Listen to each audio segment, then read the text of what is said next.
Good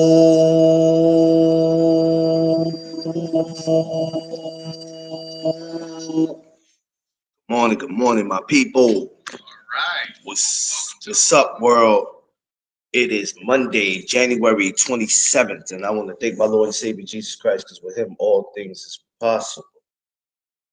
This No Duck Zone episode is sponsored, of course, by me, your boy. What's up, y'all?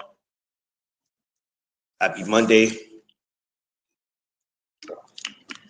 Um, Safe travels to everybody out there moving in the city. Wherever you at. Um, Everybody going to school this morning, wherever it is you going, work, coming from work, going to work, whatever it is that you're doing, safe travels. And remembering with him all things is possible. Happy Monday to everybody, man. I feel like this Monday's going fat. I mean, not this Monday, but it feel like, well, you know what? It feel like all the Mondays is going fast in the month of January. Like we already get ready to say goodbye. February's coming in already, so everything is quick. 27th day of the new year, but it's going by fast. So that means we got a lot of work we got to get done. So it is what it is, though. A peace, peace to everybody out there. Um, a lot of stuff going on. I'm gonna get ready to post. There's some stuff coming up that I saw that I'm getting ready to post to be a part of. First, I want to say happy birthday to everybody who had a birthday in the month of January, man. Everybody who had a birthday in the month of January, especially my Capricorns. Happy birthday to y'all, man. Um, Miss Jill Diamond of the WBC. I want to give her a big, a very big and special happy birthday, Miss Jill Diamond. We love you and we wish you many, many more.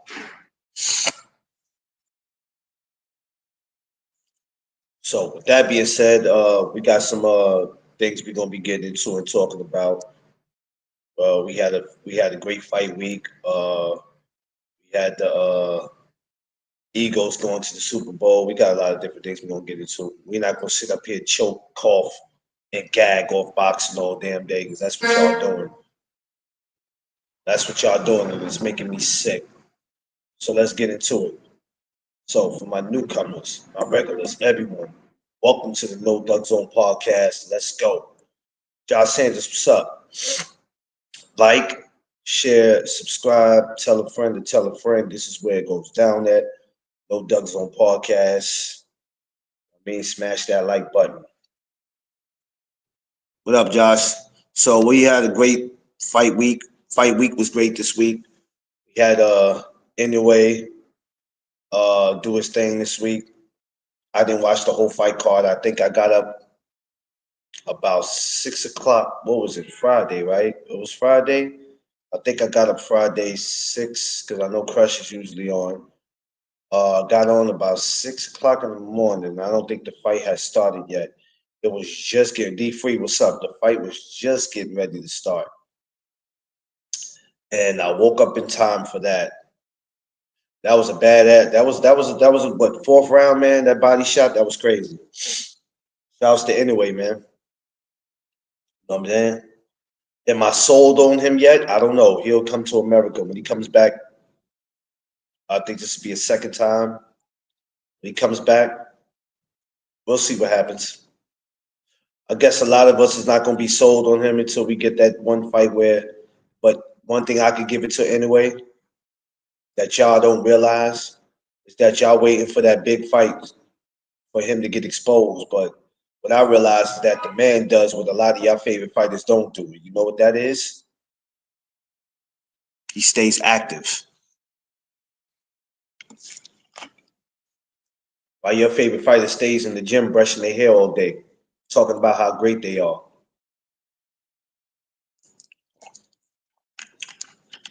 Telling the fans I'm waiting on that big fight, waiting on that big payday.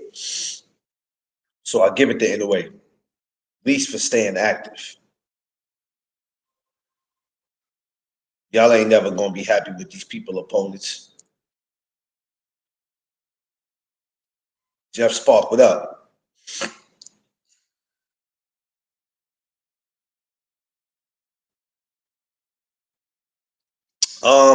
I don't know if that'll happen though, Jeff. I mean, Josh. I don't know if that'll happen. I don't know if Bam will be. I don't. What does Bam fight at? 118, 122? What does Bam fight at? 26, 122, 126. I don't know. It would be something good, but um, I don't want to see Bam going over there though. Everybody who goes over there and fight anyway, they don't make it back. Yeah, he ain't gonna. That ain't gonna happen then, because he's not at 118. Um, anyway, so yeah, that's not gonna happen. And the thing is, that's not worth the risk of Bam saying, "Hey, just to prove I'm great. I'm gonna go up to his weight." Nah, it ain't gonna happen. But what I need for y'all to stop doing, and not only you, Josh, but what I need for everybody else to stop doing, because the bitching and complaining, but the bitching and complaining will never stop. I hear people asking questions. So we see Andy Cruz fight this week, right?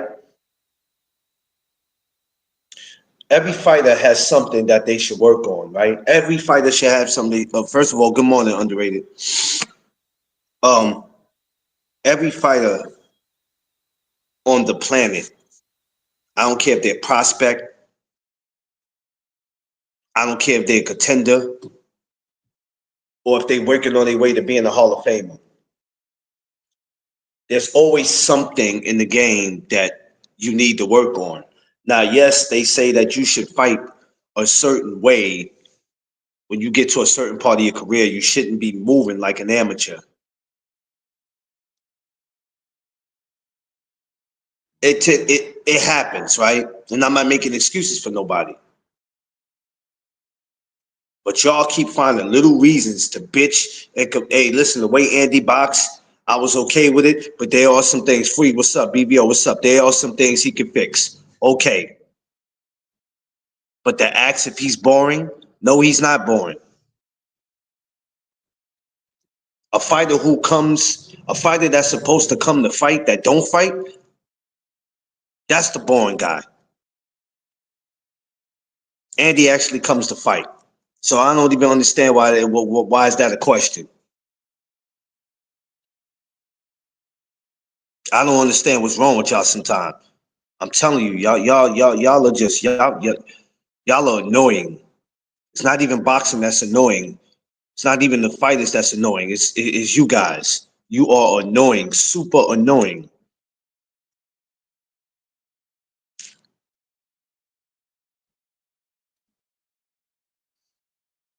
Super annoying. Y'all want everything to go y'all goddamn way. Yeah, there's some things that fighters can work on. Not just Andy Cruz. There's a lot of things that we see and we like, yeah, he need to work on that. She need to work on that. There's coaches that need to work on certain things. So when something don't go right, do we blame the coach after a while? Because that's who ends up getting blamed. Well, it ain't the coach because the coach can't fight for you. It's the fighter. The fighter got to go in there and listen. Like, come on, man. What do y'all want, man? Like, God damn it. Y'all annoying, man. Some of y'all don't need to be boxing fans. Some of y'all need to just go watch your daughters rehearse at the damn play or something, man. Like, y'all annoying. Wait, what up? What up? No, I hear you talking about Andy. Nah, I Oh, think hold on. Before we get to Andy, I gotta give a shout out, and this is not even me being funny. I gotta give a shout out to your goddamn team yesterday, because everyone they came to play. I don't care what nobody say. Them motherfuckers nah. that's a tough ass team, boy. They came to So, play. I would say some of them did. They let me down. He said some of them. I wasn't mad at them losing because they overachieved what the expectation of them for this year. Yes. I was just disappointed because they're a better team than that. They shouldn't have. they picked the wrong game to have a bad outing. But other than that, I was cool with the loss. I wasn't Yeah, upset about the they loss no. or I none just of wanted that. to say they came to. It might not have been all of them, but they came to play, man. I was sitting there watching that shit with Tiff, like, oh no. I said we might. I said, damn, they might give Philly a problem here. Yeah. They started It off was good with the 18 play drive, but then it was all for nothing because we had too many turnovers. Guys was fumble. It wasn't even the interception. Like he had an interception at the end of the game, just trying to throw a Hail Mary to get a touchdown before the game was over. So I don't even really count that interception. But the fumbles that the players had, it was like, yeah. oh my God, y'all not gonna win a NFC Championship fumbling the ball. But yeah, but no, but back to Andy Cruz. I think I don't think the fans was questioning it is Andy Bourne. I think the question came about because the owner of the Zone had said that Andy Cruz was a boring fighter, and so people was asking, "Is Andy boring?" And I don't think it was so much the fans. I mean, some people might be saying it, but for the most part, I think it came about because of the owner of the Zone or the president of the Zone, whatever his I mean, position is. He was the one that said Andy Cruz is a boring fighter. that's his opinion. I don't see him boring. Yeah, I mean, like I said last night on our podcast that we did last night, I said Andy Cruz had the most entertaining fight last night of that night. That's That was the best fight of the card. yeah. Of course, every fighter, like I say, prospect, contender, whatever. We all have some things we could work on in the ring that, we go, you know what? I'm a little rusty in that department. I can go back to the drawing board and fix that. But, my thing is you can't call a man who comes to fight, who's not afraid to get hit. You can't call a man boring. It's the dudes to me that don't want to fight. Or the ones I'll be like, man, this motherfucker boring right here, man. I'd have been fell asleep to him.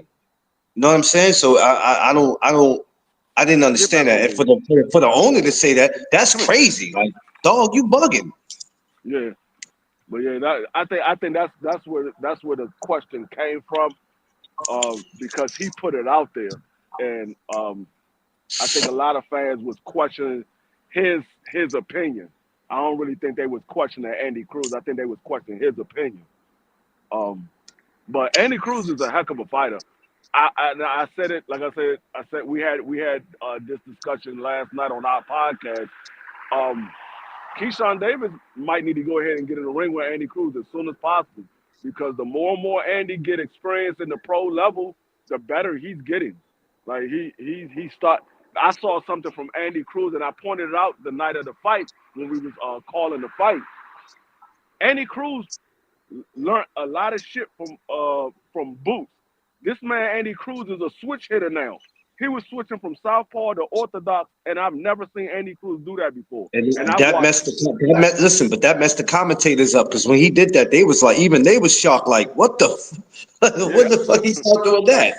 and I watched every one of Andy Cruz fight. He's never done that before, and I was like, oh, Andy's picking up some new stuff from Boots and from Bozy Ennis. He's picking up some new tools. I'm like, Keyshawn better hurry up and get in the ring with him because if it gets to the point where he becomes Keyshawn mandatory, Keyshawn might not be ready for that smoke that he's gonna get. Uh, he kind of dapped him up at the fight. The way he did that shit after, I was like, yeah, Key, Key don't even want to deal with it right now. Yeah. That Um, shit was funny. but It was a good. That was a good card. Saturday, man. I didn't have no complaints. It was all right. Even the main event, man. yeah, It was all right to me. the main event happened like I had predicted. I was saying that Steven Nelson was going to win the fight, but I said he was going to stop him early. If he didn't stop him early, I didn't see him winning because um, he's more of a front runner to me. Like Yeah. he comes on hard in the front. I mean, in the first half of the fight, and then the second half of the fight because he throws so many big punches, he tends to slow down. And so I was like, I don't think he can beat Pacheco going the distance. I was like, he's gonna have to stop him early. And exactly what I thought that was going to happen happened. Pacheco took him into the deep waters, and Steven Nelson couldn't really do too much. He was pretty much trying to save all his energy for the last round and try to go for broke in the last round. Yeah. Um, I was surprised he was in there that he was able to hang with the young boy, man. That's what surprised me. I said, all right, you know what I mean? He hanging in there. I was a little concerned about that eye, but I thought at some point he would get stopped. He But got he, he he got hung hit in with there. a vicious straight shot right to the eye. It wasn't even like it was an elbow Yeah. or a scraping of the glove. It was a straight shot right to the eye and opened that cut right up. I said, damn it. I said, and I was nervous because I've seen when he first opened it up, because I looked and I said, yo, it looked like he bleeding. And from that on, I was like, oh, I said, man, I hope they don't do no shit where they stop this fight. Because, you know, they'll look for any reason to stop it. I said, Lord, don't let them stop it. Let it go ahead and go on. And it went on. I was surprised.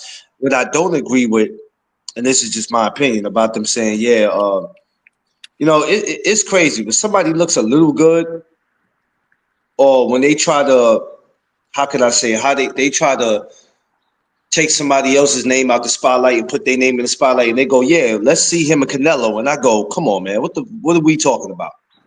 See who with Canelo? Pacheco. I said, stop. Man, Pacheco gets Stop. stopped by Canelo. He gets stopped by Canelo. Pacheco's not This ready is for why, no Canelo. like, this is why I be like, they don't know Canelo, shit about boxing. Like, no. no, Canelo could have beat both those guys in the same night. He could have fought one and then turn around and fought the other one and beat both of them. They not ready for no Canelo Alvarez. And I'm Like, not come even a on, huge man. Canelo Alvarez fan, but I know boxing. These guys ain't ready for no Canelo. You say, who paying for that bullshit? I'm not. And I pay for a lot of shit. That's one shit I would ignore. I'm not paying for that. Nobody want to see that. Y'all was mad to see him with Jaime McGee. Now you want to see him with Pacheco? Come on now. Y'all don't want to see it with That Crawford. don't I even can make sense. understand that. But y'all don't want to see it with Crawford. I can understand that. Y'all don't want to see it with but y'all want to see that. What's going on? Oh, like get out of here, man. Like underrated. What's up, Some man? Underrated. underrated is sleeping on the job. Yeah, DS. What's up? I'm like y'all don't be knowing what y'all be talking about, man. Like I just be running your mouth to run your fucking mouths, man. Yeah. Nobody Yeah, want to a lot see of that. these And a lot of ain't these nobody fans paying for that bullshit. a lot of these fans is just delusional.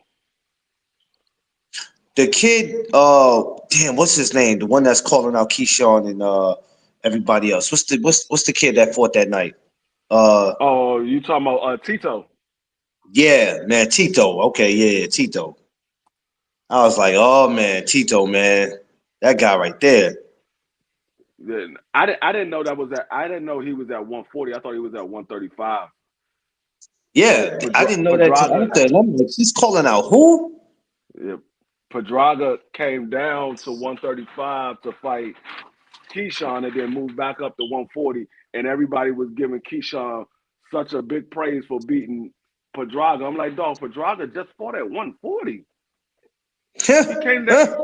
He came down to fight Keyshawn at 135. They drained that man to come down to fight Keyshawn at 135. He went right back to 140. I'm like, It's time for him to sit his so ass so down. so when Tank Davis fought Pedraga and Pedraga was a world champion, undefeated. Tank Davis stopped him. That wasn't anything. But when Keyshawn fought, oh, you saw what Keyshawn did to Pedraga. I'm like, no, Pedraza was at 140 his last fight. But guess what? Then this past Saturday, oh, he was supposed to beat Pedraza. I'm like, y'all just like I'm like, no. y'all just say I'm like, hold anything, up. man. Damn. Keyshawn was the favorite versus Pedraza. Tank Davis was the underdog versus Pedraza. But what Keyshawn did was better than Tank Davis. I'm like, y'all tripping, dog. Y'all tripping. Can we make it make sense? No. That's why I don't y'all listen. That's why I absolutely can't tripping. I'm listen. like, That's why I can't. That's why I can't listen to everybody. I'll be like, y'all are just, man. Y'all just. That's why I be wanting them, the fans, just to shut up. Shut up. Shut up. they just be making up stuff. I'm like, dog. Damn. So if it's your favorite, it's good. But if it's somebody you don't care about or you don't like, they You're ain't gonna doing nothing. discredit them. I'm like, dog. You're gonna discredit them, and you're not gonna give them the credit. That shit is crazy. That's why I be like, man, y'all are unbelievable, Uh, man.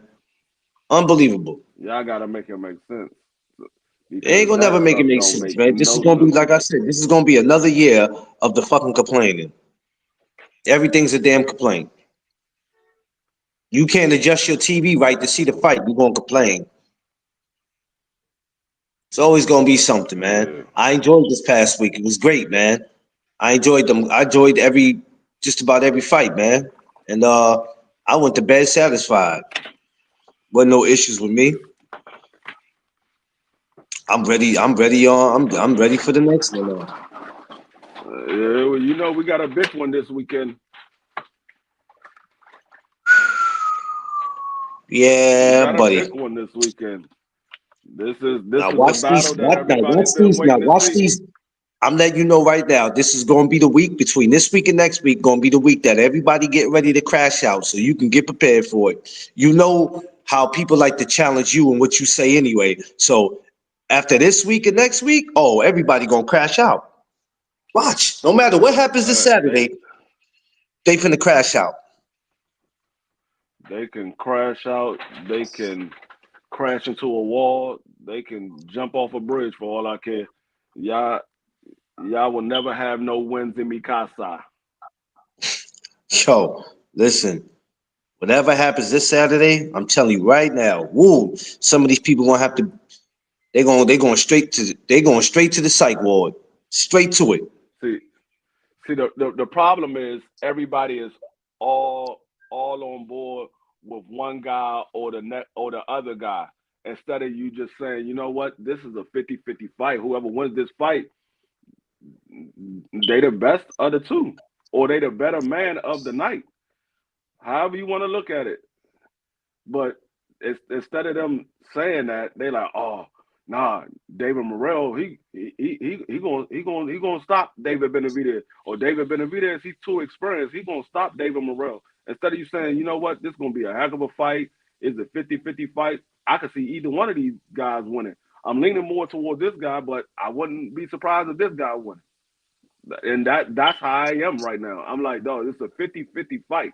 I can see either one winning. I'm leaning more towards David Morrell, but I wouldn't be surprised if David Benavidez win. So you said David Morrell ain't done enough. He hasn't fought anybody. This and that. He looked like trash in his last fight. But if David Benavidez win, you want him to get all of the credit? How does that make sense? You can't give him credit for somebody that you didn't think was a good opponent. So you giving credit to bad opponents now? Yeah, that sounds. I don't care about being wrong, but I'm not gonna sit on the fence and not pick. Yeah, yeah, yeah. It gets to a point, where you gotta pick a side, and like Free said, you can't just say this is a 50-50 fight because you got a lot of these dudes are meat eaters. Let's call it what it is. I hate calling the dude that, but then I have to realize what it is. A lot of them are meat eaters, straight up. And no matter what Like happens I this said, week, that I was gonna say I have no problem with a person saying David Benavidez is gonna win this fight or David Morrell is gonna win this fight. If that's who you believe is gonna win, that's who you believe is gonna win. But don't put down the other guy or say the other guy hasn't done anything or he hasn't fought anybody because you're taking the credit away from your guy that you believe is gonna win. You're taking the credit what away before they even get in the ring. well, that's like if you want to see, even though Andy, to take it off that, that's like Andy and Keyshawn have fought before in the amateurs. But then if you look at Keyshawn's resume now, even though it's not a big resume, but if you look at some of the people compared to Andy, you'll have people saying, well, what has Andy done to get that with him?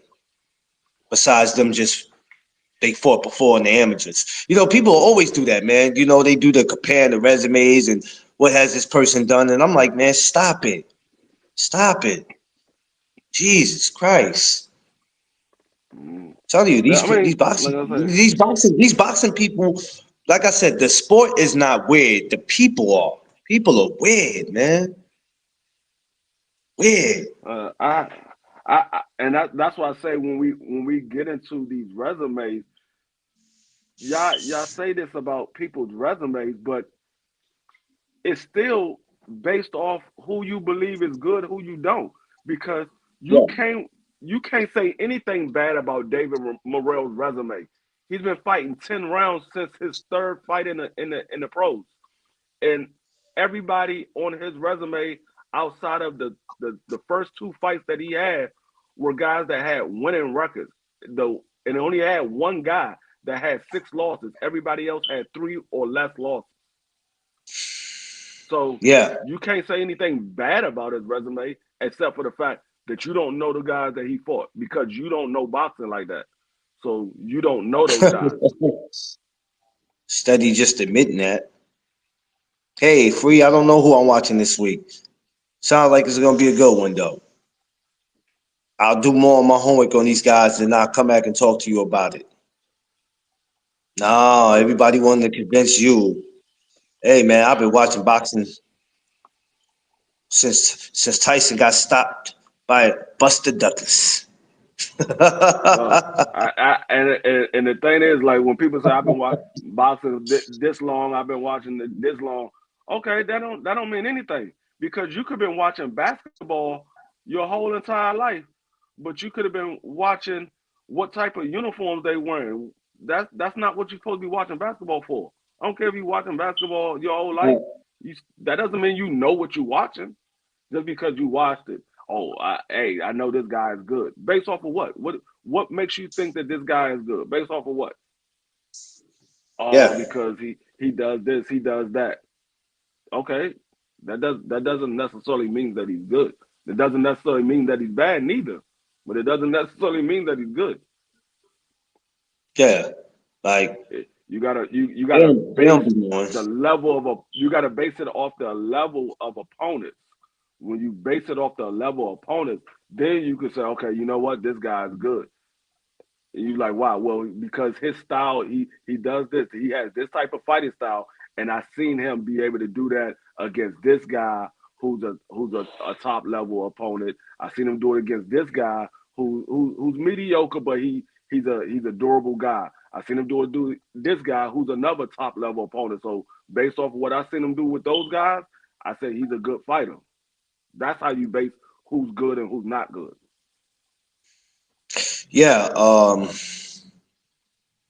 but unfortunately, they will never understand that. That's why I always say, and I will continue to say, I enjoy boxing a little different from the rest of y'all because I sit back and just be like, look, all I want to see is a good scrap. I want to see a good scrap. If something's boring to me, I'll go, yeah, you know what? I don't know if I'm interested in seeing him again.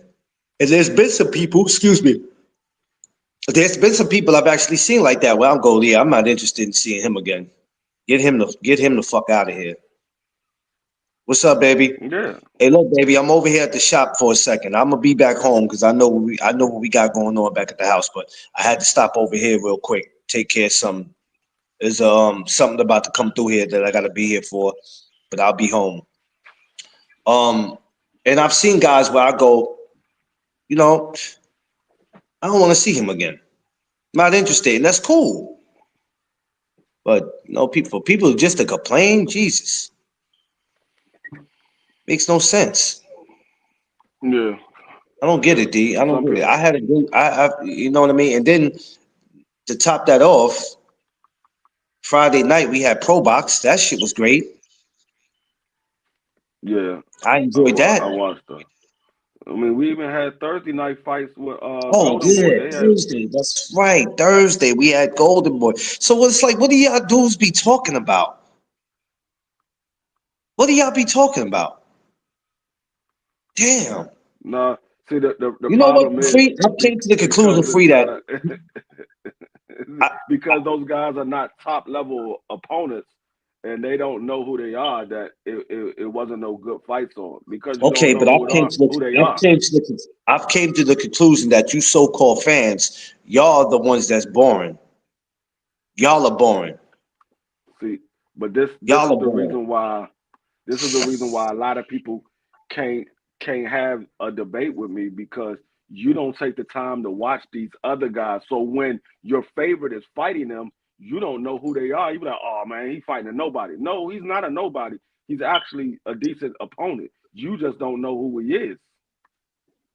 Yeah, you don't know who he is, and that's why my relationship with amateur boxing is so deep. Because I'm like, these guys turn pro. You don't want to watch them. I'm not interested in him. I don't even know who he is. Who the hell is this kid? Okay, well, I've been watching this kid since the amateurs. I've actually not watched him on YouTube. I've actually been at his fights. I've actually been in the gym with him. Hey, this kid he dope. But as soon as this kid gets to a certain status, now you like, yo, man, this kid is nice. He nice, yo. All of a sudden now you become a fan. Like, get the fuck out of here, man. Get out of here, man. Shit be crazy to me, man. Y'all, like I said, y'all fans are the boring ones. Y'all are boring. Some of you creators, y'all are boring too. Oh, I'm gonna get on y'all too. Some of y'all are boring. Y'all make it boring because what we just saw Thursday, Friday, and Saturday, it should be a whole lot more shit to talk about than the same fighters. We had a great week. We haven't Free. Tell me when the last time you seen the week that we had like that, where it was Thursday, Friday, and Saturday. It's been a couple of months now. Come on, man. And you telling me out of It's been that a we, couple of months. you remember when we used to get the um the Friday night fights, and then we used to get them on Thursday. That's why I can't get mad at Golden Boy when I see what they do on Thursdays. No matter what people feel about Oscar, we got some shit to look at on Thursdays. You got Pro Box on Wednesdays, but nobody wants to pay attention to what's going on over there because a lot Yeah, of I those mean, people are not known. Oscar need to do something because you ain't got to worry about WWE on Thursday no more because they on Fridays and it's an open slot. Nobody else doing anything. Why not do it? It's an Yeah, open why not, slot. right? Yeah, it's an open slot. Why not? Shit, we need some. That that, Hey, you that really want that's how you to? get these guys faces and names out there by putting them in open slots where ain't nobody else doing nothing. Now you got more people watching them because ain't nobody else doing anything. That's why I like what Pro Box is doing on Wednesdays. I can't get mad at them. I love to see what they doing. I love it because some of them guys that come up there, a lot of them I'm not familiar with. There's only been like a small portion of fighters that came up there, and I'd be like, "Oh, he used to be with Top Rank. He used to be with PBC. How the hell did he get the Pro Box?" Some of them I've seen, and I go, "Oh, I've seen dude fight before." And then there's others where I'm like, "No, I'm not familiar with him," which is cool. Which is cool, because the more I Yeah. see them, the more I'm like, I know homie. So if he ever get a big fight where he's on PBC or something or Top Rank, yo, I seen this dude. I seen this dude over at Pro Box. Yo, he's solid. He decent. But Yeah. y'all only want to stick to what y'all know. Or he can be trashed and you have you have facts to back up that hey, this dude he ain't all that good, dog. He ain't all that good. I've seen him fight a few Oh times. yeah, He yeah, ain't all that yeah, good. yeah. No, Everybody else be like, what? Why you calling him? Why you calling him trash? Because I seen him fight a few times. He ain't all that good, dog. He's not all that good. man, yeah. I mean, But there's see, there. Like I said, a lot of people call people trash, but they don't have any facts to back it up. They just call them trash because they don't know him. Oh, he's trash. What makes him trash? Who was he fought? That doesn't mean that he's trash because you don't know who he fought. It doesn't mean he's trash. It just means oh, you never watched him fight. That's all. That's all that means. You never or I watched him just fight. don't, or I just don't like him. How you just gonna say you don't like somebody? You don't even know him. Now you I can don't say like I don't him. like his style of fighting. You can say you don't like his style of fighting, but to say I don't like him and you don't know him, it's crazy. It's ludicrous to me if you ask me, because I'm like, you don't know dude. You don't know dude though. Do you know him? I ain't gotta know him. I know I don't like him. Yo, you sound like a little fucking dumbass kid in the 8th grade. Sound like a hater. That's what he said. Yo, you He's a sound hater. like a I ain't gotta know him. I ain't gotta know him. You ain't gotta know him because you don't want to know him and you just don't like him because you're a hater. You don't have no reason to hate him or not like him outside the fact that you don't know him. yeah. You don't know him, but you you just gonna sit there and hate on the man. That shit crazy to me. I don't even get that. You know what Yeah, I'm saying? but And then yeah, they try to make you explain what is it that you like about him. But this ain't about me. It's talking about you. Like what is they try to. This is what y'all think y'all slick. Y'all try to take the pressure off your ass and put it on somebody else. But what you tell I me what mean, it is that you like about him. I have no problem with that because I could tell you what I like about him. You can't tell me what you don't like about him. That's what That's I'm the saying. problem. They try to take the pressure off them and want to ship it towards you. No, no, no, no, Yeah, no. Get this work. Like my but that's man why Luck said, you gonna and get this work. that's why I will tell them what I like about him, and I say, now you tell me what you don't like about him because I told you what I like about him. Now you tell me what you don't like about him, or I say, well, when you tell me what you don't like about him, then I'll tell you what I do like about him. So if you have no reason why you don't like him, why do I need to give you a reason why I do like him? You can't give me a reason why you don't. No. And then sit there and get mad. Yo, so can we just talk about no, that's when they want to start bringing the Keyshawn, the Tank, or Devin, or right? No, no, no, no. We ain't gonna just talk about nothing. You ain't gonna move the goalposts. No, we ain't gonna do that. Now I'm giving you this work, and now you want to change. You want to go back Oh, to but you see when Devin did that, there was a problem. Devin is not the discussion. The discussion is these two guys. yeah. That's why I be like, y'all don't know shit. That's why I hate to see a lot of y'all participate in conversations.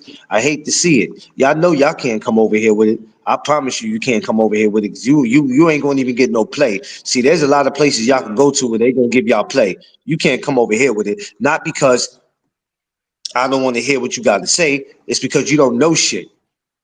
Now, if somebody knows what they're talking about, I have no issue with it. Free. I don't want to make it seem like, yo, you gotta, in order to be over here, you gotta agree with me.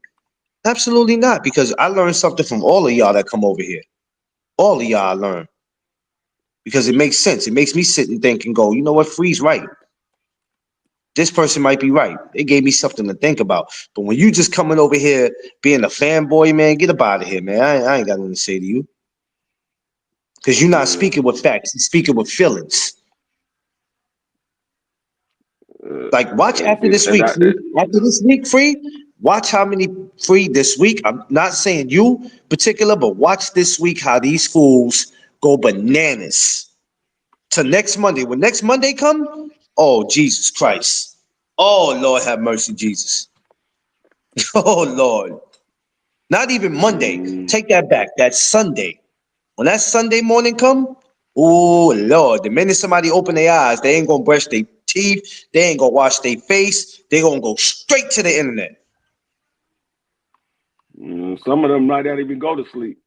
They might be up all night scouring, searching the internet to see who's live and who's talking about these fights, so I can come up here and say what I gotta say.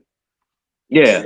Well, if you ask about me, if you ask me, um, Morel wasn't ready. If you ask me, or soon as David was if Benavidez was to get knocked down, I told you he was chinny, as if we didn't see David on the canvas before. Like, what are y'all talking about? These are the kind of idiots, Free, that we got to deal with. These are the kind of idiots. Yeah. Because I want somebody to say that, oh, he finally hit the canvas. No, you ain't never watched Davis fights before. Then stupid. David been knocked down before. Oh, that's Benavidez. Because I forgot they both Davis. Let me clear that up. Right. Yeah, but it Before, is. I think it's been dropped once. Once, and he got right back up and stopped that guy. But yeah, some of these guys they look for plus it reasons up. to they look for reasons to either complain or they look for reasons to say, I told you. No, you ain't tell me anything. If you go back and listen, you will hear that I agree with you, but I gave an alternative of what could happen. Yeah. You ain't tell me anything. See, a lot of these guys, they want to be proven right because they've been wrong so long in their life. Now all of a sudden, when they finally get something right, they want to. I told you. Not, of course, you're gonna tell me one time out of 199,000 you was right for one. So congratulations. They ain't never been, like you said, they ain't never been right the day of their life. You're so Day of their used to life, being they've wrong. never So been right. when you finally right, you got to tell the whole world because you're so used to being wrong. I told you, and then they start acting like a goddamn kid about it. I told you. Can I get my apology free? Can I get my apology? Can I get my apology? Like that's like if Floyd Mayweather ever get beat, niggas saying, man, Floyd gonna lose to this guy.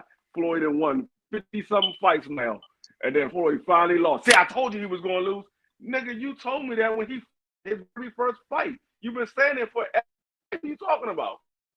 You've been When he saying he's gonna fought, lose for every fight. You finally y'all been got one saying right. that. Yeah, you told me he was gonna lose when he fought Andre Berto. How long ago was that? You told me he was going to lose to Manny Pacquiao. You told me he was going to lose to Diego Oscar. You told me he was going to lose to Canelo. You told me he was going to lose to Ricky Hatton. You told me he was going to lose to Miguel. Man, you didn't told me he was going to lose to Shane Mosley. Man, how many fights do I got to keep going on? Yeah. Oh, there's a chance Conor McGregor might catch him. Like, what? Shut up, man. Shut If up. Floyd keep fighting, at some point he is going to lose. The man is getting old. At some point he is going to lose. He is going to Listen, lose the fight at some point if listen. he keep fighting. Right now, he losing his business. He better get that shit together because right now they got him out here looking crazy as far as a business, man. They got to fix that Oh shit. no, That shit look crazy. he's straight. He ain't got nothing to worry about. All that stuff is just more evidence No, for his case no, you against got him. something to He worry got about when somebody's stamping your name to something, and now people are looking at you to fix it. That's why you can't stamp my name to nothing. Don't stamp my name to nothing, bro. Don't stamp my that's name what to I'm nothing. I saying. don't care. I don't care if we doing business together. Don't stamp my name to nothing unless you talking to me about it and I know what's going on. Don't stamp my name to shit because now everybody looking at me to take care of everything. Don't stamp my name to shit. I tell people that now. That's why I say he's straight because he got a lawsuit against that dude or female whoever. He got a lawsuit against him. So all this stuff that's coming out is just making his case much Go ahead, better and better. talk. Yo, So Free, go he's ahead. straight. Just talk for me. I'm gonna pause for a second. Yeah. What's going on, big I got a bro? phone call real What's quick. All going right. on? What's going on, DS? But yeah, I mean, some people just gotta stop complaining so much because the more you complain, the less you're gonna find. Because if you complain about everything, you spend your whole week complaining about what's wrong with everything that you don't see the good in nothing because you're missing out on a lot of stuff. Y'all say y'all want fights. Y'all want to be bring the old days back when we got Friday night fights and Tuesday night fights. Pro boxers putting the fight card on. Oscar putting the fight card on. ESPN and the Zone putting the fight card on. We had 3 days of fights, and y'all not watching them. Y'all only watching the main cards. Y'all not watching those other fight cards. So you can't say you want fights like we had back in the day, because back in the days there wasn't all big fights on Tuesday night fights. There wasn't no big fights on Friday night fights. So do you want the like we had it back in the days where you get all of these guys that you don't know about fighting on TV? You don't want that. Which one do y'all want? Y'all not making sense to me at all. At all. But that fight that we had on Saturday, that fight card, I didn't even get a chance to see the ESPN fight card because I was watching the Zone fight card. So I can't even talk about the ESPN fight card. But the Zone fight card, it was some decent fights. I didn't know that Tito was fighting at 140. I thought he was at 35 when he was going back and forth with Shakur. He needs to focus more on 140 instead of worried about Shakur. Shakur's at 35. Keyshawn is at 35. He don't need to worry about neither one of those guys until they move up. Not a single one. Oh, I forgot. I made some damn mumble sauce yesterday. I gotta get my mumble sauce. I made some mumble sauce. My mumbo sauce.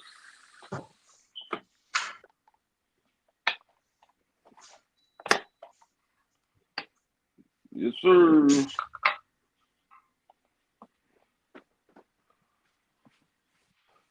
You made your mumble sauce, fool? Yeah, I made some mumble sauce. Where that mumble sauce at? That's it right there? Yeah.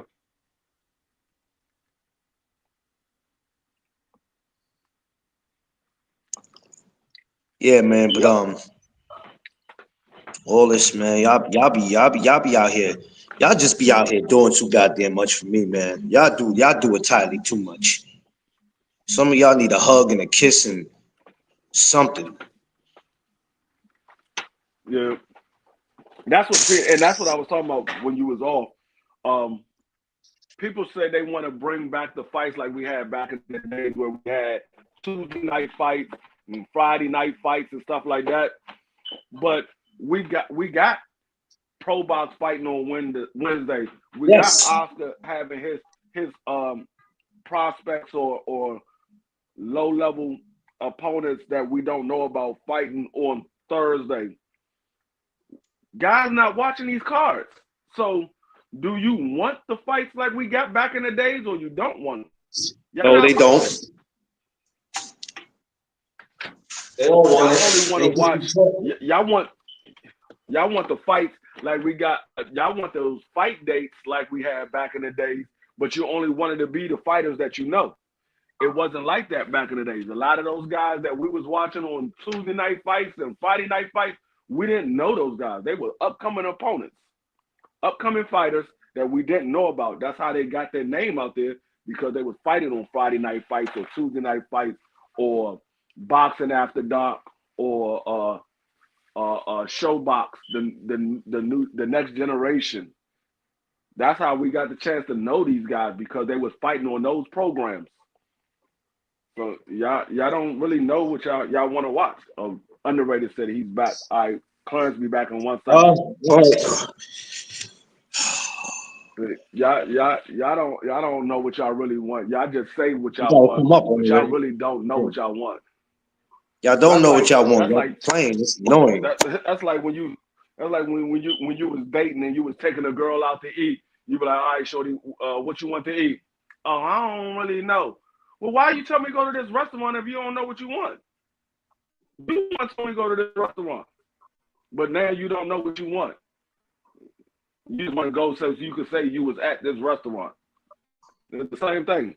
Y'all just want the fights on so you can say that these fights is on, but then you complain about I don't know none of these guys. You ain't supposed to. It just everybody's so damn thirsty to be a part of the boxing conversation. Y'all so damn thirsty, afraid to miss out on it. Y'all afraid to miss out on it. What you supposed I bet you money Some of y'all couldn't stay out of a boxing conversation. You couldn't do it. Oh, I could do it if I want to. No, the fuck you can't. You can't. You'll be in the psych ward. Y'all can't do it. Can't do it See, the thing is, because you don't want to miss you're out. supposed to watch these fight cards so you can learn about these fighters that you don't know about. The fighters you don't know about, you're supposed to watch them so you can learn about them. You can know what type of fighter it is. So if, quote unquote, one of your favorites has happened to fight one of these guys, you can say, oh, I know this guy. I've seen him fight before. This is going to be a good fight. Dude come to fight. Or I know the outcome of this fight because I've seen him fight before. He ain't all that cracked up to be. He ain't ready for that level of opponent. But if you never watch these guys fight, you can't talk about the fight. You can only talk about the person that you do know. But you don't know what type of resistance this guy is about to put up because you never watched him fight. You don't know if he's going to put up a resistance or he's not. You only know about your favorite. You have to plan the date to order for. Yeah, I don't have that problem in that department. Yes, me and my wife, me and my wife be knowing where we want to go, but I get you though. Yeah, we Yeah, be that's knowing. why We just get out my the wife do that door. to me all the time. My wife do that to me all the time. She be like, babe, I'm hungry. I'm like, all right, what you want to eat? I don't know. I'm just hungry. So don't complain about what I get you then. You said you don't know, you just hungry. I tell her, Don't talk listen, about I what I tell her bring the you in the same house. thing. The minute you complain, I won't be cooking no damn more. Cause I ain't got time for it. One thing I ain't got time for is no complaining shit. I don't have time for it. I don't make it for my wife, and I sure ain't fun to make it for you so-called boxing fans. Just shut up. We're about to have a great year this year. I have a feeling we're gonna have a great year. No. Even you even got the We gonna have whole you even got the Jack Catterall and Balbo. I'm even gonna watch that fight. That's cool to me. I ain't complaining about. I ain't got no beef with that. That no. ain't gotta be Do everybody's you favorite know fight. I'm damn sure gonna watch do it. you remember how people was complaining about PBC ain't put out enough fights last year? They were like, oh, Uh PBC huh. only put out like 4 or 5 fight cards. Well, by the end of March, PBC will have roughly 5 fight cards put out by the end of March, and 3 of them are free. Which one of 3 of them those? are free. You got Sebastian Fendor. He's going to be fighting, and that's going to be a free fight card. You got the Keith Thurman fight. He's going to be on the card. That's going to be free. And it might be on the same card, but I doubt it because Keith Thurman is fighting in Australia. But that card that Keith Thurman is going to be on, that's going to be a free fight card. The fight that Sebastian Fendor is fighting on, that's going to be a free fight card. And we got the David versus David. We got the Tank Davis fight. And it's one more I'm missing. It's one more card that PBC is putting out that I'm missing that's supposed to be a free fight card as well. Mm. So that's 5 cards right there by the end of March. I think it's by the end of March. It might be the end of April, but I think it's by the end of March. Yeah. So the first quarter of boxing of 2025 for boxing is going to be a great year. Oh, Underrated said he's back. Yeah, I told him he got to come up. He can't just say he back. I can't. He got to go through the what you call it to get back up here. Yeah, so the first quarter of 2025 for boxing is good. We're getting a lot of cards. Whether you want to see these guys fight or not, you can't turn around and say these guys are not active enough. And then when they get fights, you say, "Oh man, I don't want to see him fight guy." But you just said he's not active enough. The other guy that you want to see him fight is fighting somebody else. So you said you want to see these guys be active. Well, he's trying to keep himself active while these other guys are fighting. Cheeky. Yeah, no doubt, DS3, no doubt, no doubt, no doubt, no doubt. That's a fact. Um, I'm not complaining about nothing, and like I said, I enjoy boxing a little different from what the rest of y'all do. I enjoy it a little different, and I pay for pay-per-views just like y'all do. I pay for apps just like y'all do. See, like I said, they complain about they want these guys to be active, but then you complain about, oh, he's not fighting this guy. Well, if he's fighting all the top fighters that you claim you want to see him fight, he's not going to be very active throughout the year because they're only going to get 1 or 2 fights a year. They're only going to get 1 or 2. If he's fighting all the guys that you want him to fight, he's only going to fight once, maybe twice a year because it's a big fight and these guys going to make a decent amount of money. And what they normally do when they make a decent amount of money, they go on vacation right after their fight. So they ain't thinking about fighting nobody else. They're going on vacation, spending time with their family. By the time they come back, it's going to be like 2 or 3 months later. They might get another fight in by the end of the year. Yeah, That's why you have these guys only fighting once, maybe twice a year.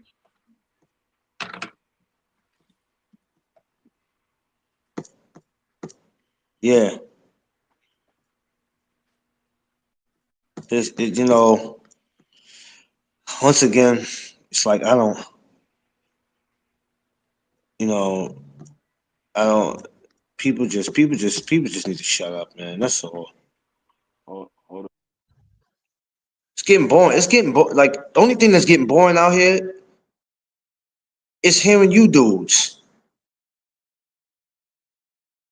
Boxing is not going to change because of y'all personal feelings.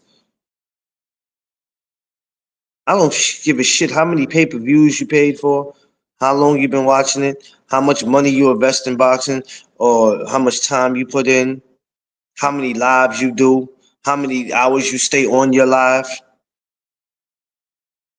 Yes, we play a part of it because we are the media and we talk about it a lot more than all these other people do. But at the end of the day, it ain't gonna, it's not, when are y'all gonna get it through y'all thick ass skulls?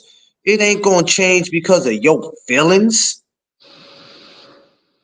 Like, what's the matter with y'all? It ain't gonna change, man. You either gotta accept the sport for what it is or leave. You got UFC, you got other shit you could be a part of. You don't nobody y'all act like somebody's making y'all be a part of boxing. Nobody's making y'all be a part of it. Just shut the fuck up and enjoy the sport.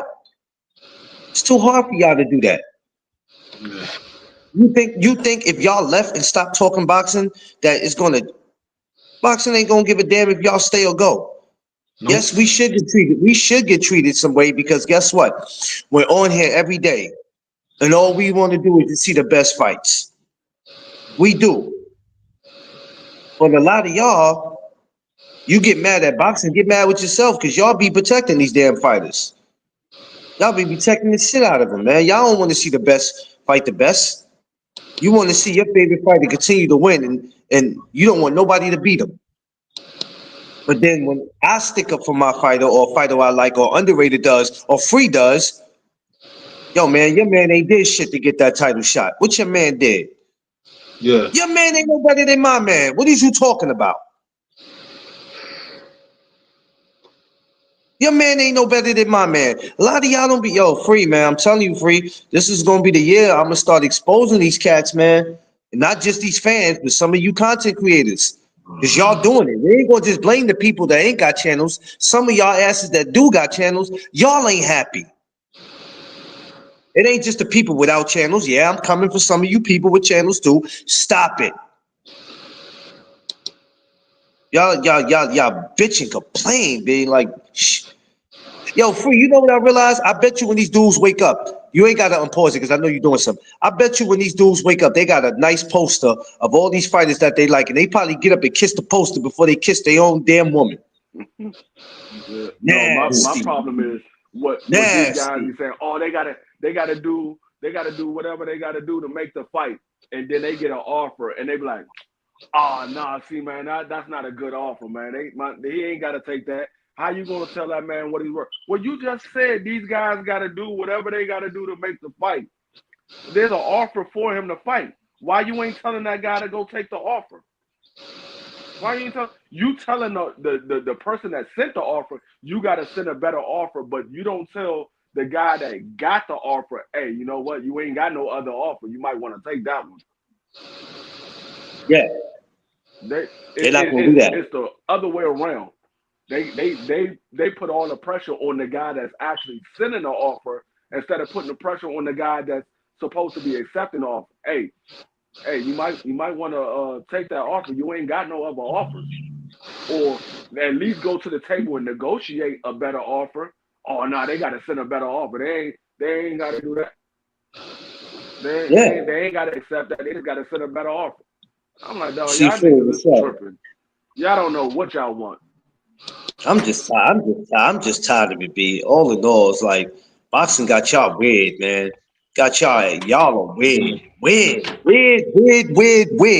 Y'all are weird and goofy. Goofy as a I'm mother. convinced a lot of these guys don't know what they want. I'm convinced. No. Got they ladies, got they wives ready to walk out the damn door on their ass. They don't know what they want.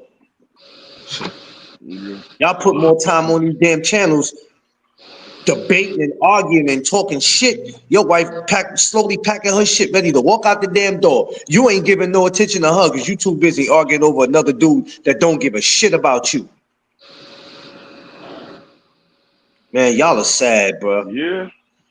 Y'all are sad. Yeah. And underrated, let them do it. Why underrated?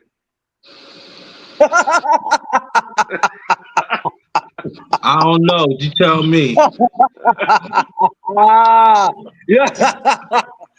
Why, Craig? I ain't do shit. But underrated could have did something about it. Underrated could did something. He stole our rip money. Hey. Underrated, let him do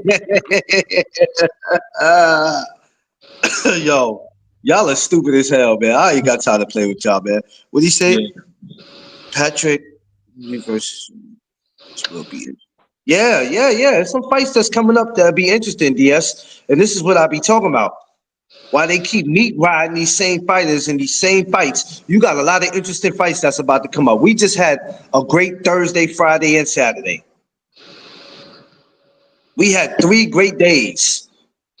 Golden Boy, Pro Box, Zone. What are we talking about? And that's another thing, Free. They so spoiled and addicted to these promotional companies that's known. There's a lot of other promotional companies out there in the world that might not be as popular as a PBC and the Top Rank and all of them, but it's like that's the NFL Super Bowl. Yeah, well, the Super Bowl is definitely going to be interesting. Yeah, the Super Bowl going to be interesting. I'm definitely checking into that. But you know what I mean? You got all these top promotional companies, and because they're not as popular as PBC and all the rest of them, then we don't need to acknowledge them. No, you don't. I mean, you don't. They don't need to acknowledge it because they don't have their favorite fighter on there. But let one of their favorite fighters, let daggone Canelo or Tank Davis or Devin Haney or Shakur or T.O. or Ryan, whoever it may be, let one of them niggas go over there and sign the Pro Box. They're gonna be like, oh dog, y'all know Pro Box popping tonight. They got such and such over there. Exactly, Seafood. Boxing is boxing, but if their favorite fighter or somebody that they like is not on that promotional company, or if they're not familiar with that fighter, then it's like, oh, ain't no real fighters over there because we're not familiar with that. We're not familiar with that company, so ain't no real fighters over there. They're fighters just like the ones that you support. Until one of their favorite fighters get beat by one of those guys that they ain't familiar with. You don't think because a guy nobody was talking about Magnumov, even though he had 12 fights. I seen him fight like 2 times. Nobody was talking about him, but he gave Bud Crawford a tough fight. All of a sudden, now Oh my Magnum, God. he's one of those dudes, dog. He's one of them dudes. No, y'all wasn't talking. Y'all saw him have a tough fight with Bud and lose. Now all of a sudden, y'all want to act like Magnum is the best guy in the world. The man still lost. I'm not saying that he's a trash fighter, but I'm talking about the ones that wasn't talking I about get you. him. I get you. Yeah, like, Yeah, I get you. Magnum, that dude, dog. You saw that he gave Bud Crawford a tough fight. He lost. He didn't win. He lost. I'm like, y'all tripping. Y'all want to give props to people. Seafood. They not hard body. You know what, Seafood? They're not fans. Period. I don't care. They are fans of the fighter, not of the sport. Yeah, they fans of the fighter because some of these guys is going to be literally out here losing their mind when Tank I'm trying to Davis tell and you. Shakur and Tio and all them guys leave. They're going to be out there losing their mind when those guys leave the sport. They ain't fans of the sport. They're fans of the fighter. They gonna lose their mind. Let one of their fighters get stretched out cold in the ring. Boxing ain't like it. Boxing ain't like it was when Tank Davis was fighting. They ain't got no Tank Davis fighting right now. Ain't nobody as good as Tank Davis fighting. No, how do you know? You ain't watching. I was in Britain. You ain't watching. How do you know? Oh, you was on. You jumped on with Britt and them yesterday. Yeah, I saw him over there with Britt. And, he said going off on UK dudes. Oh Lord. Yeah, I saw he was arguing back and forth with you. This nigga, Seafood said, if you was in my face, you wouldn't say that to me in my face. Dude, like, what's the goal with that? He said, no, I'm not saying it as a threat. I'm just saying I would be able to have more research to show you in person. I can't do it on the line. Niggas took it as a threat. Because the way Seafood said it, it didn't sound like a threat at first. He was like, because if you was in my face, you wouldn't tell me that in my face. It did sound like a threat. I bust out laughing. I was sitting there dying. No. He was like, no, I'm not threatening you. No, Seafood has a way. Seafood, I will be able to show you more research. Yeah, Seafood he has a way of saying things, but he don't mean no.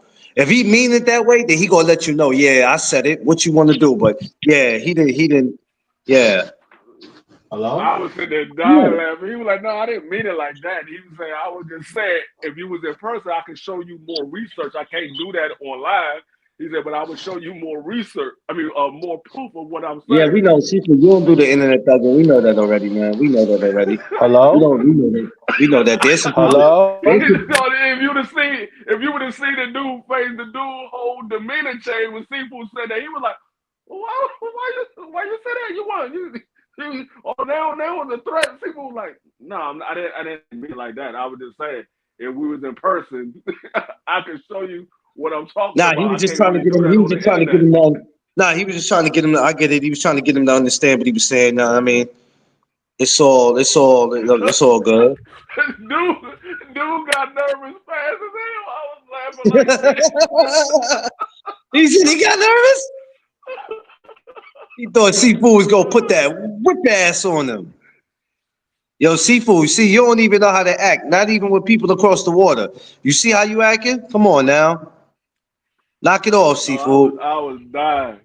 That shit had me. I got you now, Seafood. Hold on.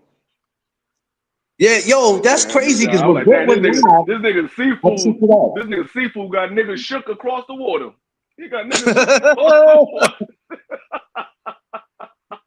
Across the water. Jesus. Them niggas ain't gonna never come to the U.S. They like, man, I'm definitely not coming to New York. I might come, but I'm gonna come over there on the West Coast somewhere. I ain't coming to New York. I don't want to be nowhere on the East Coast for this dude to find me. Nah. Well, you know, they kept it respectful, so that's the great thing about it. Because that's what you want to do, especially when you having a topic on boxing. It ain't gotta be all that extra shit. No, we can keep that shit respectful without somebody wanting, you know what I mean? Kill each other. Underrated, what up, man? I don't know what's going on with his thing. Underrated. Oh, hold on. He doing something. Yeah, he probably is. It's all Yo, good. that shit was So funny, but I really I wasn't trying to threaten the dude. The dude was trying to, yo, I don't understand these guys, bro. I really don't be trying to intimidate nobody, bro. I really don't. But what that you do dude, to him? I heard him speak before, man. He's limited on his knowledge of boxing. So I had to go in there and stand corrected. You know what I'm saying? This dude was saying some crazy shit. So I'm like, let me jump Yeah, on he here. was. When He was. yo, freaking TJ pulled off the podcast to let me come up to diss him. He said, I wanna hear what people gotta say about he's saying that boxing is whack right now. It is whack right now. What they saying, the start of the It is. 2025 is whack. You know what I'm saying? That shit is Yeah. trash. Yeah. I mean, You know what I'm yeah, saying? boxing is a little. If you used to a certain standard and that the sport is not meeting that standard, that's how you're Right. going to feel about it. You're going to say Right. it's trash right now because It's it's trash. not meeting the standard that you used to. Even though, I mean, I was watching some of the fights this weekend with the Pacheco versus the Nelson fight. I don't know if you guys caught it. Yeah. Of course we did. Yeah. But I'm gonna keep it real with you. I'm not impressed with Andy Cruz. Andy Cruz ain't doing nothing spectacular for the shit that he talking. He ain't doing nothing. I don't care if he with Bozzy Enos. I don't care about none of that. You supposed to put on massive performances to demand a fight with Keyshawn Davis. So if you're not doing that, Hey, shut the fuck up. hey, You know what I'm he put on saying? a massive performance, dog. He put on a He massive damn, what performance. up? I'm gonna tell you, he put on a massive performance. That dude threw out of 10-round fight. That dude threw, I think, like 69 or 75 punches. And the dude that he was fighting is not that type of dude.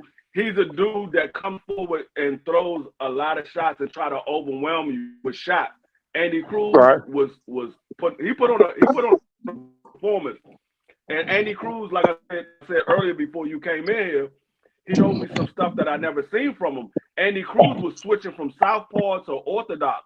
Andy Cruz never switch hit before, and he did it a few times in the fight. And he never done that before. He's showing me little flashes here and there of some things that he's learning from being in the camp with Bozzy. Okay, so What's up, let's Seafood? establish. Huh? Good morning, What you brother say? Seafood. Good Say morning. it again? Oh, good morning. How you doing? All right. I'm still in the Right. lab cooking. Trying to bring us some. Still in the lab This is cooking. what I Trying to say. get some. This is what I say. I don't see Keyshawn Davis doing anything to say Andy Cruz, you're not on his level. That's what I don't see. You say Andy Cruz need to put on a boxing performance, and he need to put on a excellent performance to the man of fight with Keyshawn. I'm not seeing Keyshawn separate himself from Andy Cruz. No, I don't. Like I said, that fight might one day materialize, but they're not putting Andy Cruz or anybody I feel that is going to give him a chance to say that he's that super dude that was in the Olympics. He's just doing what he's supposed to do right now to build up his name. Like, I mean, I get it, but to create a narrative to get popular over somebody else's name because you beat him in the amateurs, it doesn't hold no weight in the pros. You can't say that because Keyshawn ain't doing that neither. When it Okay. comes to those two guys. Well, I mean, one started before the other in terms of the pro circuit. So in other words, like Andy Cruz don't even got a ranking yet. I don't think. He's still trying to find his way in the sport to become something that, you know what I'm saying? Like I don't knock the guy's hustle, but to be calling a guy my son and all that, I would have pulled up to your gym. You said that to me. You say that about me, No, bro? I'm pulling up. No, me personally, if I was Keyshawn Davis, this man is trying to make a name for himself off of my name. He's going by what he did in the amateurs, and he's trying to bring that into the pros. If it was me, if I was Keyshawn Davis, I'd be like, set the fight up, Bob. I don't care what you got to do. Set that fight up. I'm gonna show everybody he is not on my level. The amateurs True. is the amateurs. We in the pros now. That's Right. what I will be doing. But But Keyshawn think is not about it. shutting them down. So Is it really worth seeing now? Because he had Eddie yes, Cruz don't really got a lot of value right now. I'm gonna put it like this. It is for two reasons. One, he's making a name off of your name. He's making his Right. name bigger off of your name. So you want to shut that down. The other reason is the guys that you're being in the ring with, not this guy that you about to fight now. The last two guys that you fought were two guys that had just fought at 140. One guy went right back to 140. I think the other guy's going back to 140 as well. So you drain both those guys to come down to 135 to fight you when there's a guy that's ranked right behind you. He's ranked number 7 and at lightweight. He's ranked number 7, and he's talking about you go beat him so you can shut him up. You fought somebody in the top 10 who's a contender, and you killing the narrative of him making a name for himself off of your name. That's why I say it would be a good fight for Keyshawn, because the last two guys you fought has not fought at that weight class in years. So that's why I said everybody's giving Keyshawn praise for what he's done with these last two guys, but I'm looking at Pedraza just fought last night back at 140. He fought Keyshawn Davis 2 fights ago. 2 fights ago, he just fought Keyshawn. He's right back at 140. That guy that Pedraza fought that lost to. That was his last fight. His last fight was against Keyshawn, and he went right back to 140. That guy that Pedraza fought against, he's not even that good, bro. But I mean, Pedraza's just a stepping stone for anybody right now. Just have him on the resume. No, he's a gatekeeper right now. He's a gatekeeper right now. So that's what I'm saying. So you can't act like, I mean, I ain't talking about you personally, but the fans can't act like Keyshawn is out here stepping on people when you ain't really fighting anybody. So if you say this about Andy Cruz, you gotta say the same thing about Keyshawn, because he ain't really fighting nobody. I'm not saying Keyshawn is trash or none of that, but the way people were talking like Keyshawn is really stepping on things, I'm like, dog, he hasn't fought nobody at the weight class his last 2 fights. Neither one of those guys was at that weight class. Those was guys that fought at 140 that they brought down. It's still going to be interesting. I still think they're waiting to build it up a little bit more to see what Eddie Cruz does, even though he's not that far behind him. But they're really trying to build him up a little bit more and make him more of a killer demand. I think it's a waste promotional wise to make that fight now, because it's not going to sell the way it should. You're not going to get the best fruits from it. I don't think so, bro. I don't think it's like a key demand for that fight. I'm gonna tell you like this: Keyshawn Davis just did a fight in Norfolk, Virginia. His box office sales was $1,033,000. Not too far off of what daggone Shakur had did. Not too far off of what Shakur did. And Shakur fought Shakur been fighting in the pros for a while. Shakur's name is bigger than Keyshawn Davis. But Keyshawn, that's his first headline. And he didn't do too much off of what Shakur did. So you put him in there with Andy Cruz. They got history. They're going to bring up what happened in the amateurs. They're going to go back and forth. You know how Keyshawn talked. That fight was sell. I don't know, bro. I like to see Keyshawn fight one of the kings right now of the divisions and get a belt, like a hard belt. And then he's about to fight. He's about to fight for a belt. He's about to fight Burchett. Berichek, Yeah, the I'm going. Ukrainian. I'm trying to go to the Garden for that, man. Trying Yeah, to he go to about the to Garden fight for for a that. belt. But now, That's what, let's say Keyshawn goes out there and he fight Berichek, and Berichek beat him. Berichek beat him. All right. What's going to happen is they're going to be like, Keyshawn ain't ready for no Tank Davis. He ain't ready for no Tank Davis. You couldn't beat Berichek. You're not ready for no Tank Davis. His stock is going to drop. His stock Right. going to drop. So right now, him fighting Andy Cruz, it probably will be. I mean, it's going to be the highest he can be right now. Now, if he becomes a champion and Andy Cruz becomes a champion and they don't lose, yeah, it's going to sell more then. But the chances of them fighting is probably going to be slim to none because Keyshawn is not going to be at 135 too much longer. Yeah, but He's not going if to be he at 135 if he loses to Andy Cruz right now, his stock goes down a lot too. Why take the risk? Like, why not? Especially if it's not worth millions. You know what I'm saying? If you're not going to get compensated from it, it don't make sense to do it. You can get a bigger check somewhere else. And for a belt, Andy Cruz don't got a belt. You think he'll make more money fighting Andy Cruz right now than fighting Berichek? I'm not even talking about the belt situation. No. The belts don't matter to me. All right, but it don't make sense. It don't make boxing sense for him to fight Andy Cruz right now because it will. If he loses, it'll kill his credibility a lot. You know what I'm saying? Because then even though the promotion could be good if they sell it right, I still think it hurts him in the long run because he's not going to get the other things that he need to get that he's in line for. You never know. He may never fight Tank. I don't see him fighting Tank anyway. But I don't even care if it happens anymore.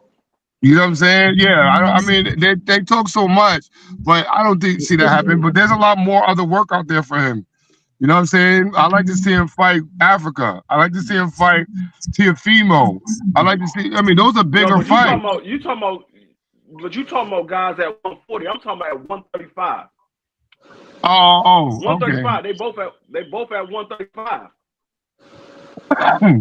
Yeah, but I'm saying that's a good step up fight for him to go to 140. Fuck 135. Who's really at 135? Really, like that will give him some that makes sense. Nobody's really at 135 for Keyshawn to really stay there. Who? His daddy. Andy Yo, Cruz, you ain't. You know what, Free? You ain't shit. Boy, you ain't shit, Free. If a nigga beat your ass 4 times, he's your daddy. Yo, Free, you ain't shit. Yo, You know, it's different when you gotta go more than 4 rounds. That's why I hate having this dude up here, man. I mean 3 rounds. Hey, I'm gonna tell you what makes it even more that Andy Cruz is his daddy. The last time he fought Andy Cruz, Keyshawn Davis was a pro. Keyshawn Davis had pro fights. He left the pros to go back to the amateurs to fight in the Olympics to get beat by Andy Cruz and then went back to the pros. Ain't that some shit? No, I don't know why that was. That sounds like revenge. Yeah. It was. It was that sounds like some revenge shit. For Keyshawn Davis. So you left you had what, like 3 or 4 pro fights, wanted to get your revenge back in the Olympics and get your ass whooped again and then go back to the pros and act like you ain't nothing happened. Nigga, you just got beat by that guy the 4th time. Yeah. That really would make me feel some kind of way. I left the amateurs to go back to I left the pros to go back to the amateurs and I got smoked. I mean, I can't comment on that because I don't know what his mindset was. He's not doing it for the sport. He's doing it for revenge. So his mind ain't clear. You know, a guy can't go in there on some revenge and win if their mind is, you lose a lot of yourself because of it. My thing is sometimes my idea should stay an idea. You trying to talk for him. You trying to talk for him. I want you to talk for yourself. If you was an amateur and you fought a guy 4 times, he beat you, but you believe you won those 4 times, he is now in the pros and in your division where you at, and he's talking shit to you. You telling me you not saying, hey, make that fight? Is honestly for me, I'm different. Cause if you can beat me once, you can't beat me You twice. try to talk for Keyshawn. I know if you I were talking can't. for you No, be no, like, I man, can't. make that fight. No. Listen, the only fight that I can honestly say that I would fight now in the amateurs that I lost in was to the guy who took steroids. I would love to crack his ass now because now that I know that you That's what I'm saying. cheated. So because you lost to him because he had a competitive advantage. So you like, nah, that dude can't beat me being clean. So He couldn't. Keyshawn is looking at Andy Cruz like, man, those pity pat punches, you can't beat me in the pros. Line them up, let me get him in the ring and show y'all Andy Cruz is not who he say he is. Right, but that sounds more personal than anything. I mean, we're talking about exactly. We're talking about. It is personal. It is personal. I don't know how to answer that question. I don't know how to answer that question because I'm not Keyshawn. Anytime Keyshawn gets Andy Cruz in the ring, I don't care if it's next month, his next fight or 10 fights down the line. Whenever he gets Andy Cruz in the ring, it's going to be personal. That's the type of guy Keyshawn Davis is. It's going to be personal. I believe it will, but I'm not gonna talk about hypotheticals until that is actual. Like I really want to see the steady on this fight. Hypothetical now because you don't know if that's true what you say about what Keyshawn is doing. You're right. You're absolutely right. I honestly don't know. I can only base it on what I would do approach it. But that would be the only way. I mean, you know what I'm saying? That I would really want to revisit a fighter because most of the time I'm running to him again anyway. But like I said, you can beat me once, but you can't beat me twice. And we're talking about an era of skill that isn't anymore. We're talking about guys who fight. Huh? What you say? No, I was saying me personally. I'm looking at it like this: Keyshawn is not fighting none of the guys in front of him. Like after this fight, if he's not fighting none of the guys in front of him, and he's not fighting a mandatory, I don't see why you don't set up the Andy Cruz fight. I don't see why you don't. If you're not fighting none of the guys in front of you, you're not fighting a mandatory.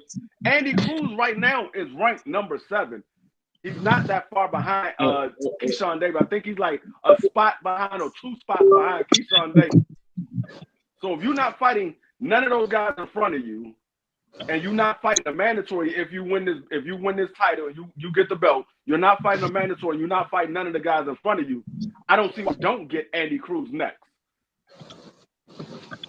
I mean, I just can't see the promoters doing that, bro. I think it's too early.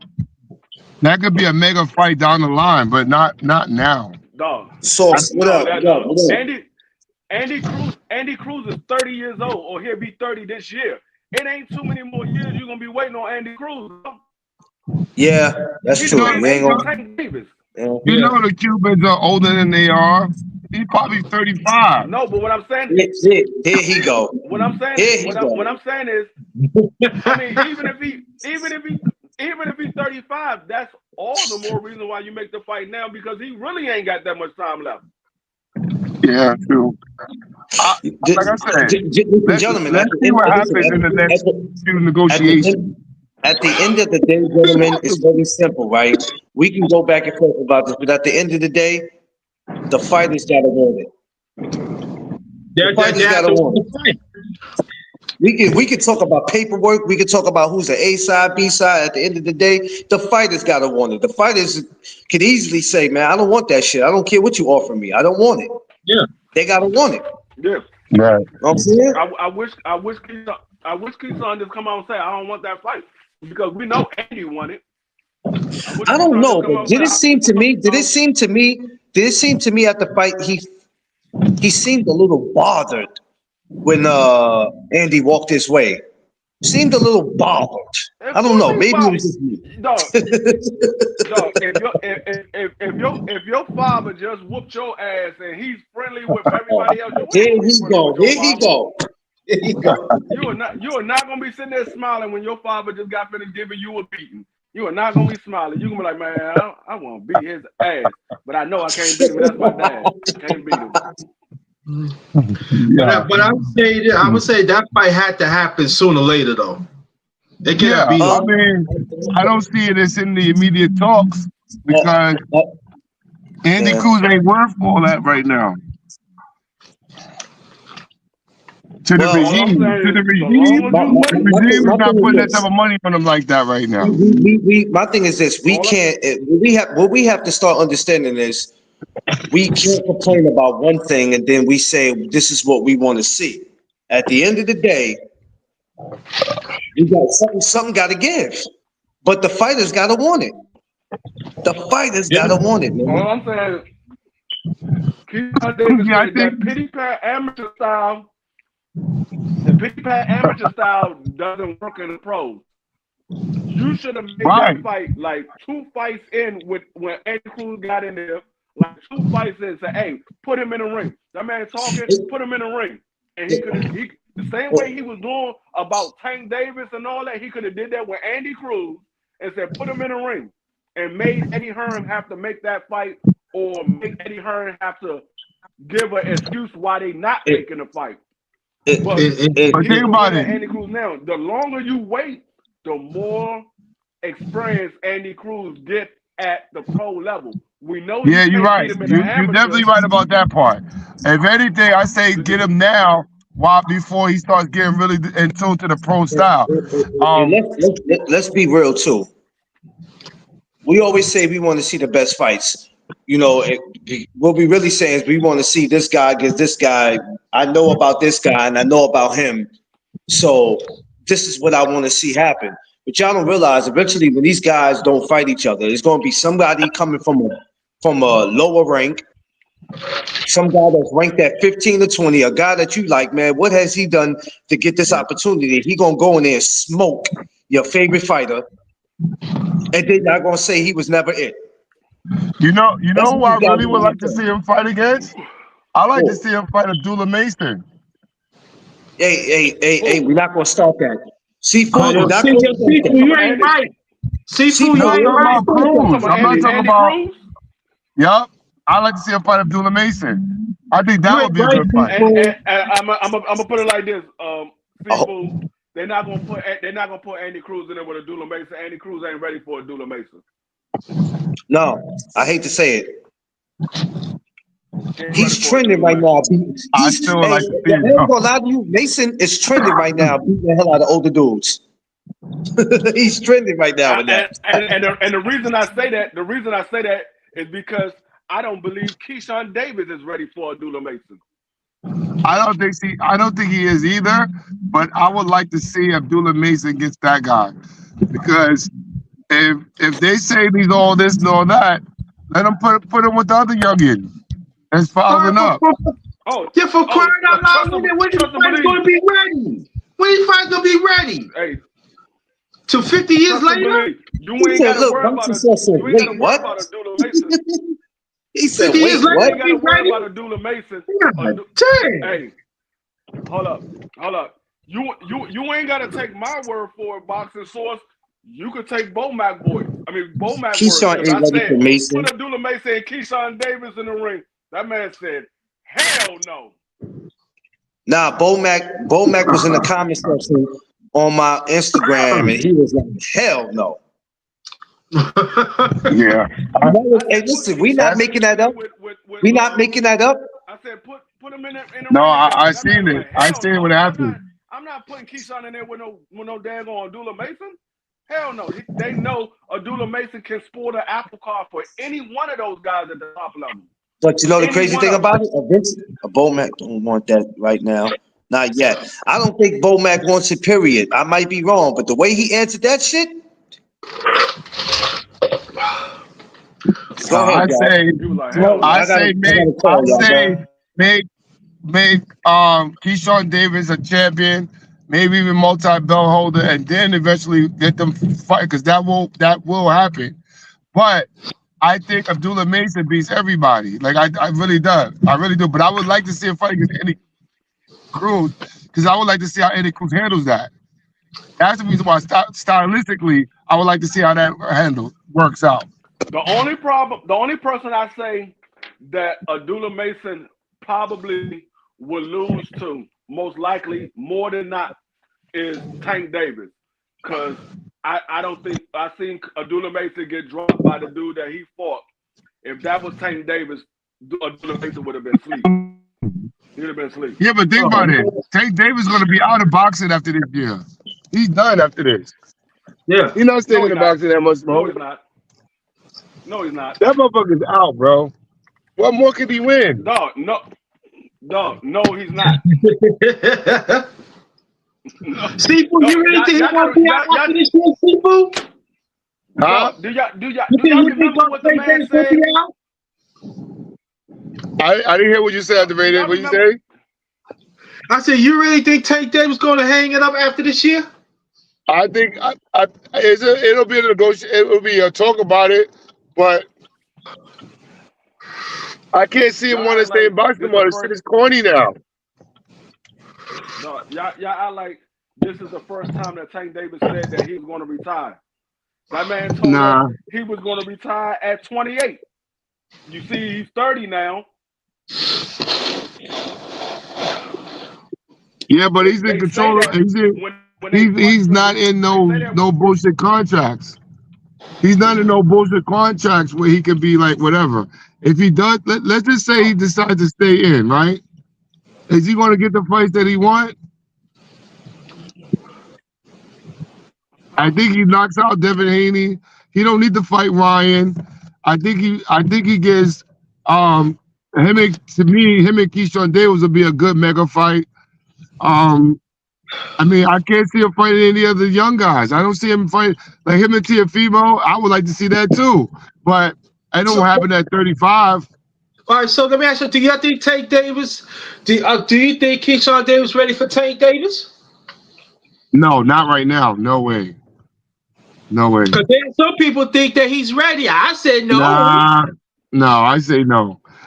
Only reason why I say no is because Tank has been very active. I think he kills everybody right now. I think he kills everybody right now. But the only chance Keyshawn Davis have against Tank Davis is a puncher's chance. His ring IQ is not high. Hey, Sauce, I sent you the link. Yeah. He would literally have to catch Tank Davis with a shot and hurt Tank Davis. That's the only shot that he has. He's not going to outbox Tank Davis. He's not going to win on a point. I don't even think it's going to last 12 rounds because Keyshawn has a lot of holes in his game, and Tank Davis is going to exploit those holes. Yeah, they definitely going to be a very test of skills on that one. I think Keyshawn needs a little bit more seasoning before we put it on that plate. How much? He's a good rivalry against anybody else. How much more, Seafood? How much more? I would say 2 or 3 more fights. Okay. Keyshawn, you know why I say that? I'm gonna tell you why I say that. I'm gonna tell you why I say 2 or 3 more fights because you think about the length of time of preparation between fights and the time off, right? So we're talking about maybe a year, 2 years, if that. But if he gets like 2 or 3 more fights in another 2 or 3 years, he'll be a lot more mature to deal with a Tank Davis. Plus, there ain't gonna be no catch weight. There ain't gonna be no rehydration clause, none of that. He gonna take them as is. So if they fight, it'll be really competitive within 2 or 3 more fights for Keyshawn. I think that's what it'll be. So you say about around late 2026 into 2027. You say, Seafood? Yes, I say that because his body will be a lot more mature. Plus, he's in a good camp in a good space with Bomac and them and that surrounding camp. The people that he has over there, they have a good foundation over there. So I think that he'll be ready for some of that, and he'll be smarter. You know what I'm saying? Like we never seen the best of Keyshawn yet. Hold on. Boxer Sauce, what's up, man? Welcome, my brother. I just want to welcome my guests in. What's up, Yo. Boxer Sauce? Yo, so this thing with Keyshawn, man, right? So here's the plan with Keyshawn. He got the fight against Barinchik February 14th for the WBO title. After that, he gets a win for that. Then they're planning on having him defend the title back in Norfolk. And then after that, we'll see him in the unification. But that depends on what happens with Lomachenko. Lomachenko said he coming back. So if he coming back and ain't there on Top Rank, then they probably just try to do that as far as like unification. Keep that in-house, make the money in-house, and then the winner of that, goes into, maybe later this year or going into next year, potentially fighting Tank in the super fight. Like I said, 2 or 3 more fights. Then he'll definitely be a part of the conversation for stuff like that. Well, but, yeah, I mean that's what they were saying in Keyshawn's last fight against Lemos. They said, "Hey, we got something for him to have like a one-off, and then after that, come back to Norfolk, and then from that point, they'll see if they get the momentum that they need from Keyshawn in order to make like a big fight with him and like say Lomachenko." So they've been building them up over the past year and a half. Right. Well, the only fight that he would get is if Loma. I don't think Loma's coming back, but if Loma comes back, that will probably be the only fight that he would get. I don't think Bob is going to give Keyshawn to Tank Davis. I don't think he is. I think Bob knows what Tank Davis is. Unless he feels like that particular fight would make a good enough amount of money, then no, he's not going to do that. He'll probably end up having Loma do that first, unless if they say, hey, as I mentioned before, keep it in-house, have a unification between Lomachenko and Keyshawn, and then the winner of that would create the super fight against Tank. But the question is, when is Lomachenko going to come back? That's the question. Everybody asks questions, when he going to come back? No, we don't know if Lomachenko coming back, because when they asked Bob, he said, I spoke to Loma and he said he would let me know in April if he's coming back or not. So we don't know if he's coming back. We don't know. We're waiting to find out what happens.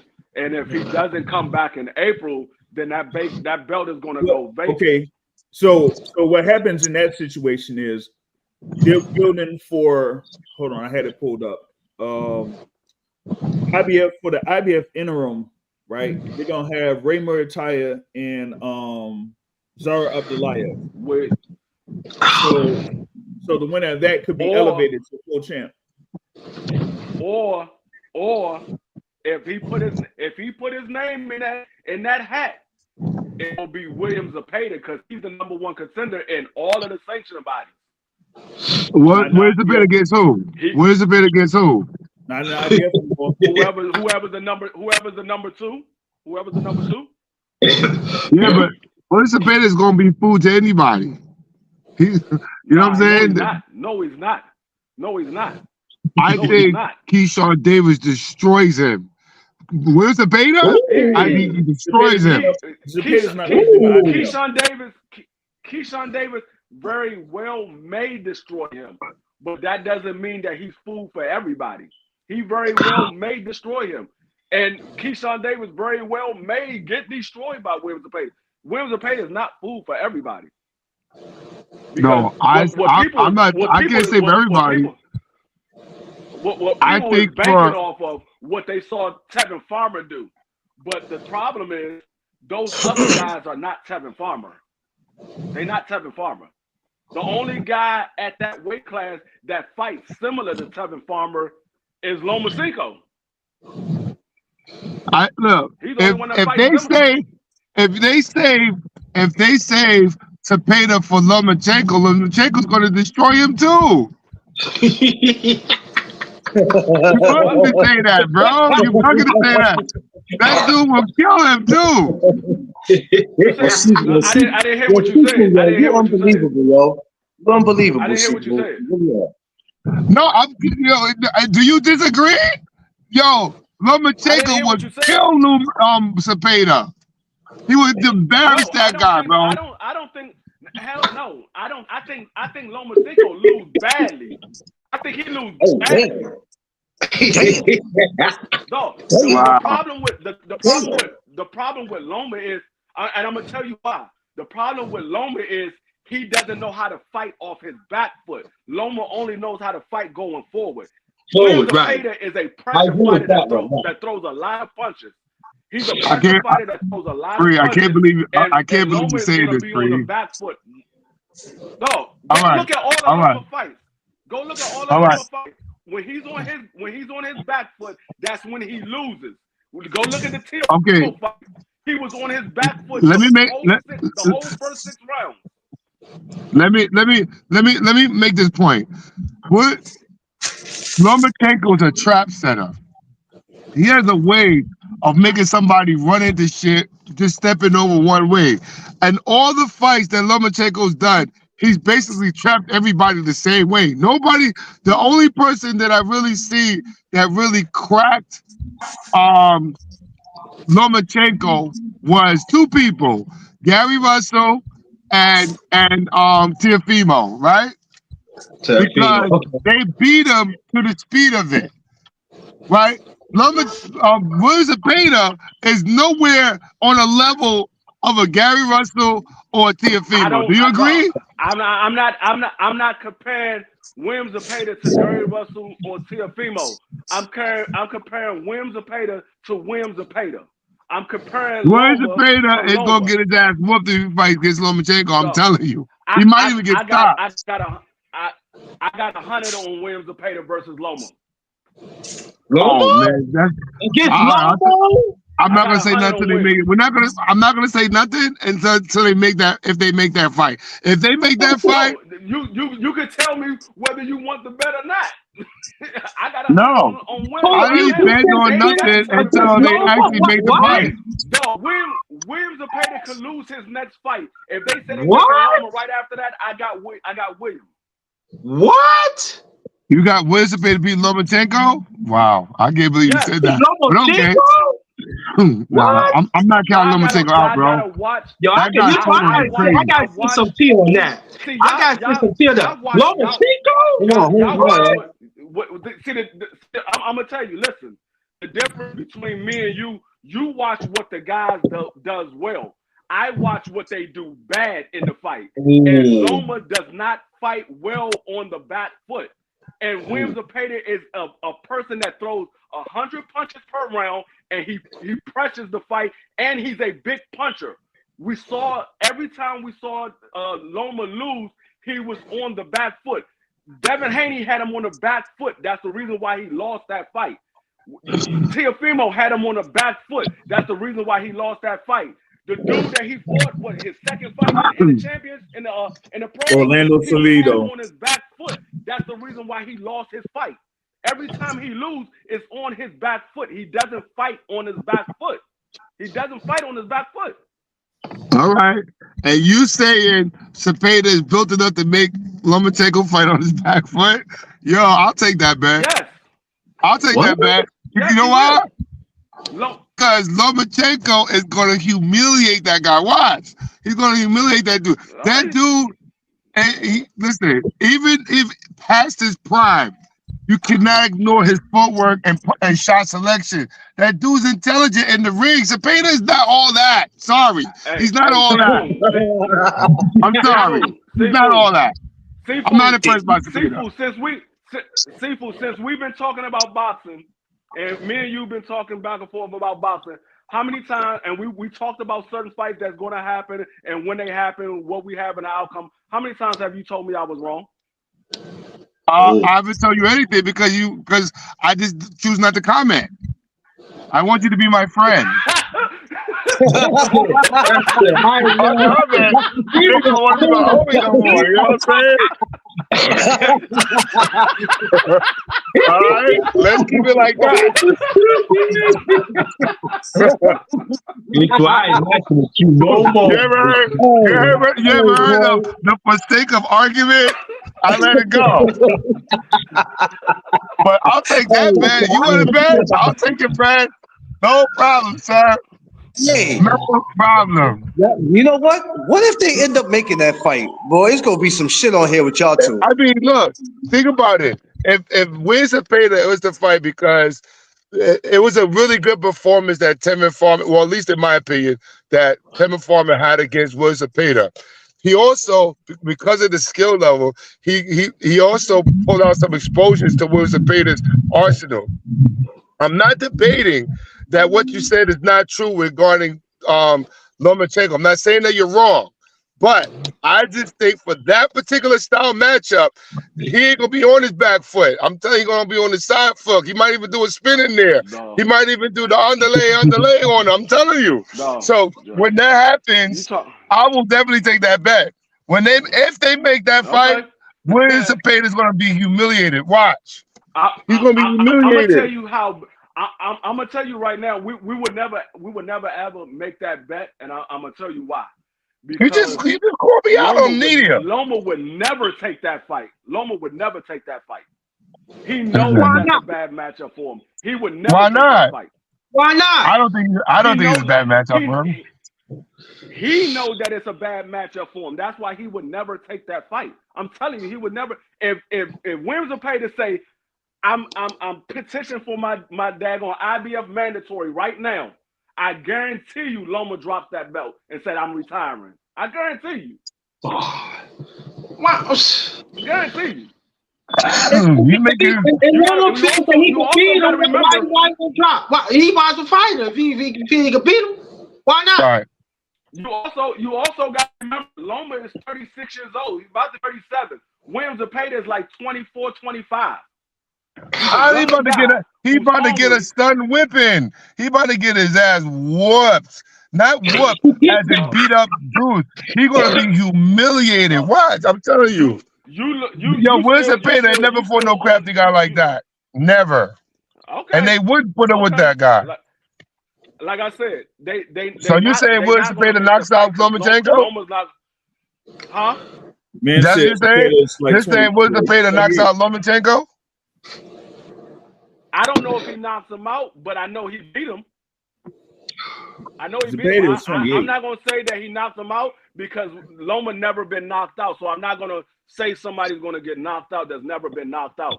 But the only person I would say that with is Tank Davis because Tank Davis has one-punch knockout power. He has one-punch knockout power, and I think but it ain't about the. I'm not talking about power. I'm talking about the skill of the fighter. The power is a bonus, but the skill of fighter, I think Lomachenko is too experienced for Zepeda. No, you asked me, do I think that he would knock him out? And I said, I'm not going to say knockout because Williams Zepeda doesn't have one-punch knockout power. The only person I would say that for is Tank Davis. But I believe William would beat Loma easy. And Loma is the same person that likes to take the 12th round off. You're not taking the 12th round off on a guy that throws 100 punches per round that keeps coming and think you're going to win that fight. You're not winning. I think Lomachenko has more than enough time to rest. He let his body heal up. He's going to come in brand new. I don't care about that 36-year-old shit because I'm 55 still beating up youngins right now. And I'm telling you that Lomachenko is going to humiliate Wiz Zepeda. He's going to humiliate him. I'm telling you. Lomachenko had plenty of time to rest to let his body heal. Heal from what? Yo, Floyd been doing it for the longest. Floyd been taking time off from fights. I'm not talking about Floyd. I'm talking about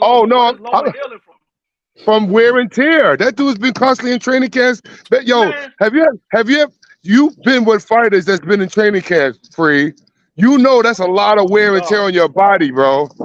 Lomachenko been active for years since he got in the game.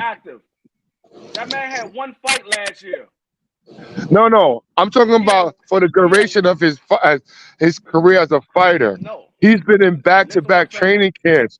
Even on his considerably off time, he's still been training like a beast. Them motherfuckers be traveling for sparring everywhere. The life of a fighter. I'm not going to say what Loma was doing on his off time because I don't know Loma. I didn't see Loma training, so I'm not going to say he was. I'm not going to say he wasn't. What I do know is that man had one fight. He had one fight each year. The last 2, maybe 3 years, he's only been fighting one time a year. So whatever wear and tear he got on him, he should have been had enough time for that to heal. Because his last fight, he stopped Kambosos. He stopped Kambosos. That fight didn't even go the distance. He stopped that man in like the 7th round or the 6th round, somewhere around there. He stopped. All right, let me. This is my question. This is my question. In a training camp of a high magnitude fight, how long and how extensive you think the camp is physically? How long and how extensive the training camp is? It all depends on your camp. Oh, political. Some people camp. Some people camp. Train harder than others. What do you call the trial? Right. Huh? Right. What I'm saying is, it depends on your camp because some people train hard. Some people push their fighters harder than other people do. So it depends on your camp. I can't say Josh, because as a pro, it's a mega fight that because Loma hasn't been in a lot of mega fights. He had 2. If you want to count Gary. If you want to count Gary. Okay, Gary was a good one. It wasn't a mega fight at the. I'm saying if you want to count that as a mega fight, but I don't think that was a mega fight at the time. But I say 2, the T.O. fight and the Devin Haney fight. Those are the only 2 that was a big fight. Okay. I'm going to count Gary Russell because I think that was a tall order too. I'm going to give Gary the benefit because that was a tall order. If you want to count Gary, so 3 in his, 18 fight career, he had 3 big fights. No, him fighting Salinas was a hard fight too. No, that was a hard fight for him. That wasn't a big fight. The point in what I'm making is how much time in a training camp that you go on a extensive training camp, especially his activities, because he was very active as a beginner in the pros. How much wear and tear you goes on a person's body? I can't. Think about what I'm saying. You're a smart guy. You're not a dumb guy. What I'm saying is, I hear what you're saying. What I'm saying is, I can't give you a specific answer because I don't know how hard they push their fighters. Some training camp, some people push their fighters harder than others. So like a fight with Tank Davis, they might push hard for every fight. But a fighter like do you know anything about Lomachenko's father? That dude. Okay. Do you know anything about the teachers of Lomachenko's father? That dude, he don't let nobody rest for nothing. You know what I'm saying? So if he put him through a training camp, let's just say he had 2 or 3 fights per year. He might get 6 weeks off and he's back in training camp again. Right? He's not really taking any time off. He may take a vacation, but he's not taking time off. This is the first time probably in his career because there was such a big demand for Lomachenko for the regime to make him look like he was the best fighter on the planet because he's a white guy. I get all that. I get all that, and all of that. Now, all that stuff is irrelevant because how's it irrelevant? Be the same. It's irrelevant because the outcome is still going to be the same whether he has time to rest or no time to rest. It's still going to be the same. He faced William Zepeda. Right. He's going to get beat. All right, I'm gonna remember when you said that.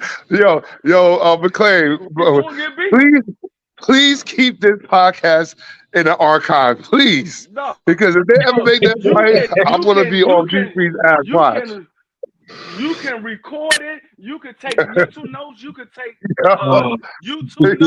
You can take iPhone notes. It don't matter. He's going to get beat if he faces William Zepeda. Okay. Zepeda's going to be humiliated. I'm telling you. What's up, y'all? How y'all doing? No, that man, like I said, that man Loma. The same way T.O. can't fight. The same way T.O. can't fight on the front foot. T.O. can't fight on the front foot. Loma can't fight on the back foot. Okay. Tio looked like hot garbage fighting on the front foot. That's the reason why he had such an easy time with Josh Taylor, because Josh Taylor allowed Tio to fight on the back foot instead of making Tio come at him. Good. Listen, fuck Josh Taylor, fuck Teofimo. I don't like neither one of those motherfuckers. So fuck both of them. I don't like Telefucko. I don't like him. Listen, I didn't say I like him. I'm just showing how guys fight better in certain styles.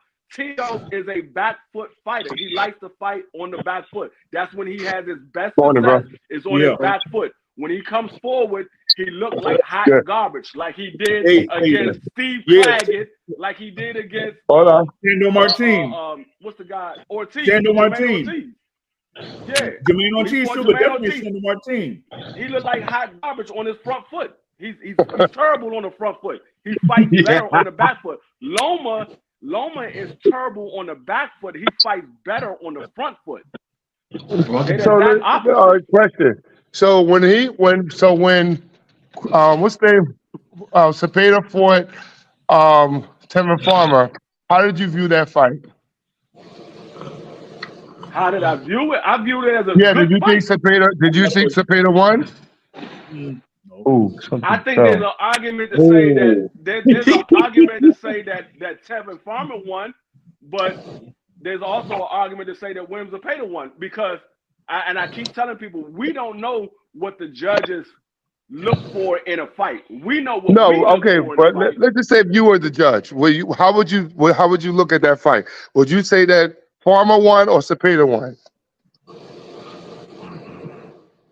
I would say, me personally, I would have ruled it a draw.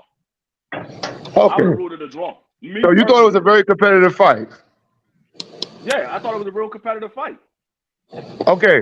I think there was moments where Tevin Farmer clearly won rounds, and I think there was moments when Cepeda clearly won rounds, and then I think there was moments where it can go either way.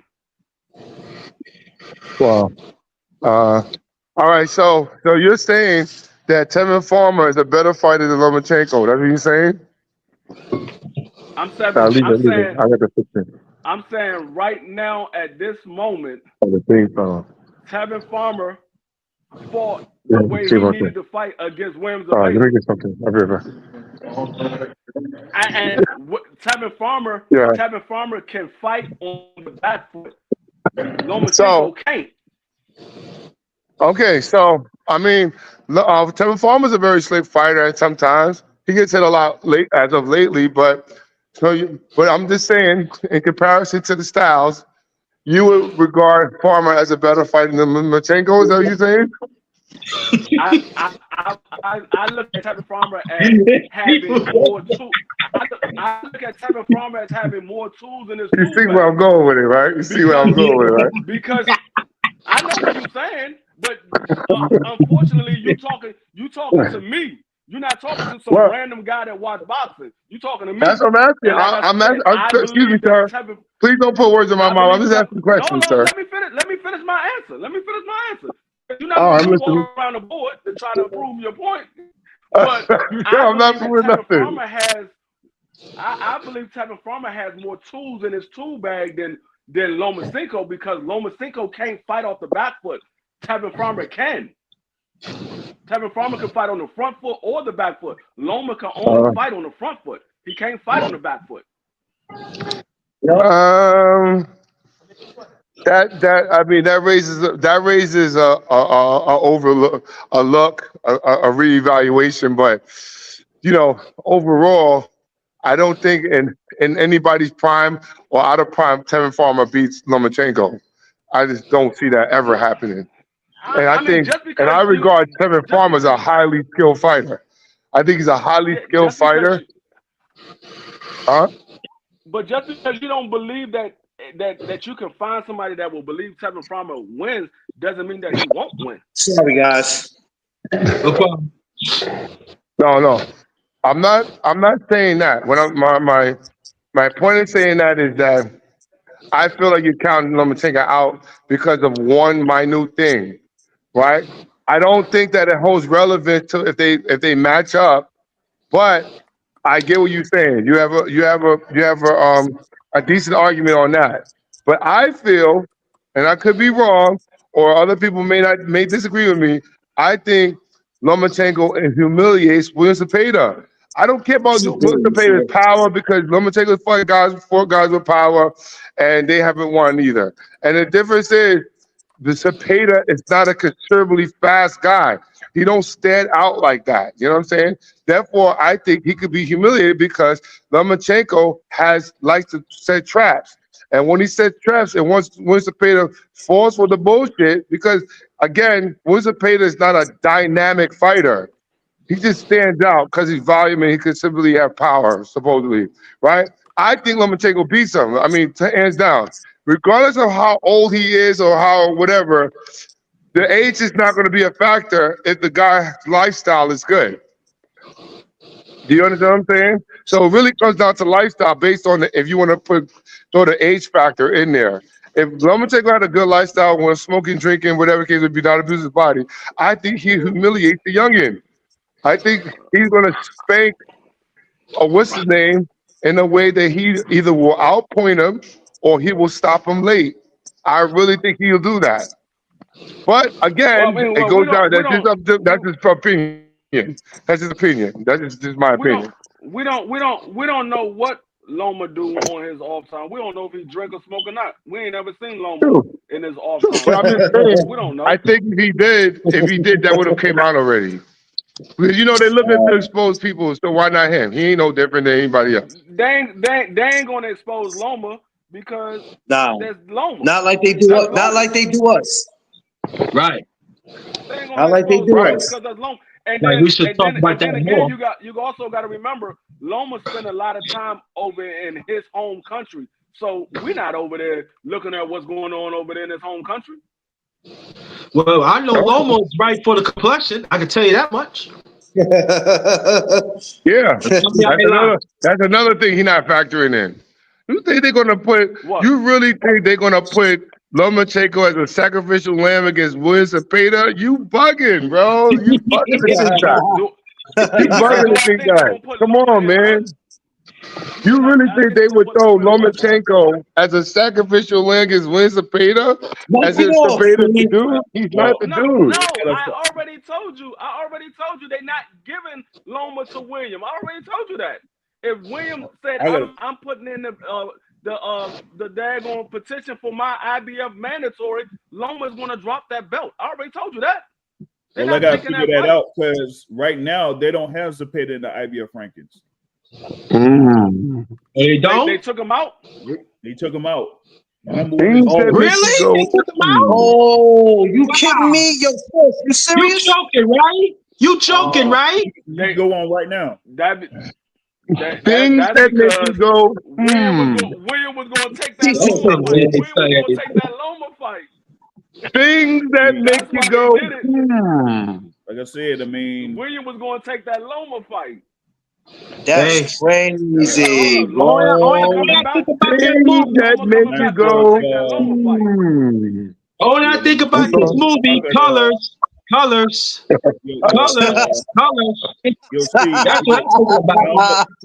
I don't know. That don't sound right. They just take them out just like that out the rankings. Hey, Clarence, I don't know if you can see it, but I tried to share the joint on the page from the IBF. There, I got it like in the queue. If you can see, crazy that they took. William was the #1 contender in every sanctioning body. The only fight they had was Tevin Farmer. He hasn't fought anybody since Tevin Farmer, and they took him out of the daggone. This is all Underrated's fault. If he was doing his job, none of this shit would have went on. He's right for the complexion. I'll tell you right now. That's what. Things that make you go. Like my co-host, prize fighter would say, all this need to be investigated by the FBI because that something ain't right. Something ain't right. All this needs to be. I told you, Zepeda might be light skinned, but he's not light skinned enough. They just take him out the ranking just like that. What Well, just like that. He's out of all of them. Wow. Remember earlier y'all said that William Zepeda was #1 guy in all of the rankings. He was. But if you're looking right now, you could go to the IBF, you could go to the WBC, you could go to WBO. He's not up there. He must have pissed off somebody, a lighter skinned person. He might have pissed off the lighter skinned person. People, would you stop? Seafood, it could be this. Maybe Lomo is coming back. Things that make you go, It's about that. The only way I can see that happening is if this fight with Shakur Stevenson is already signed and they believe William Zepeda is the champion. That's why I can see that happening. Because he can't. He doesn't get pulled out of the ranking if he loses to Shakur. He's still the number contender in the other sanctioned body. The same way Loma lost to Devin for the WBC title, but he was still in the ranking as #1 in the WBO and in the IBF. I mean, the WBO, and he was #2 in the WBC.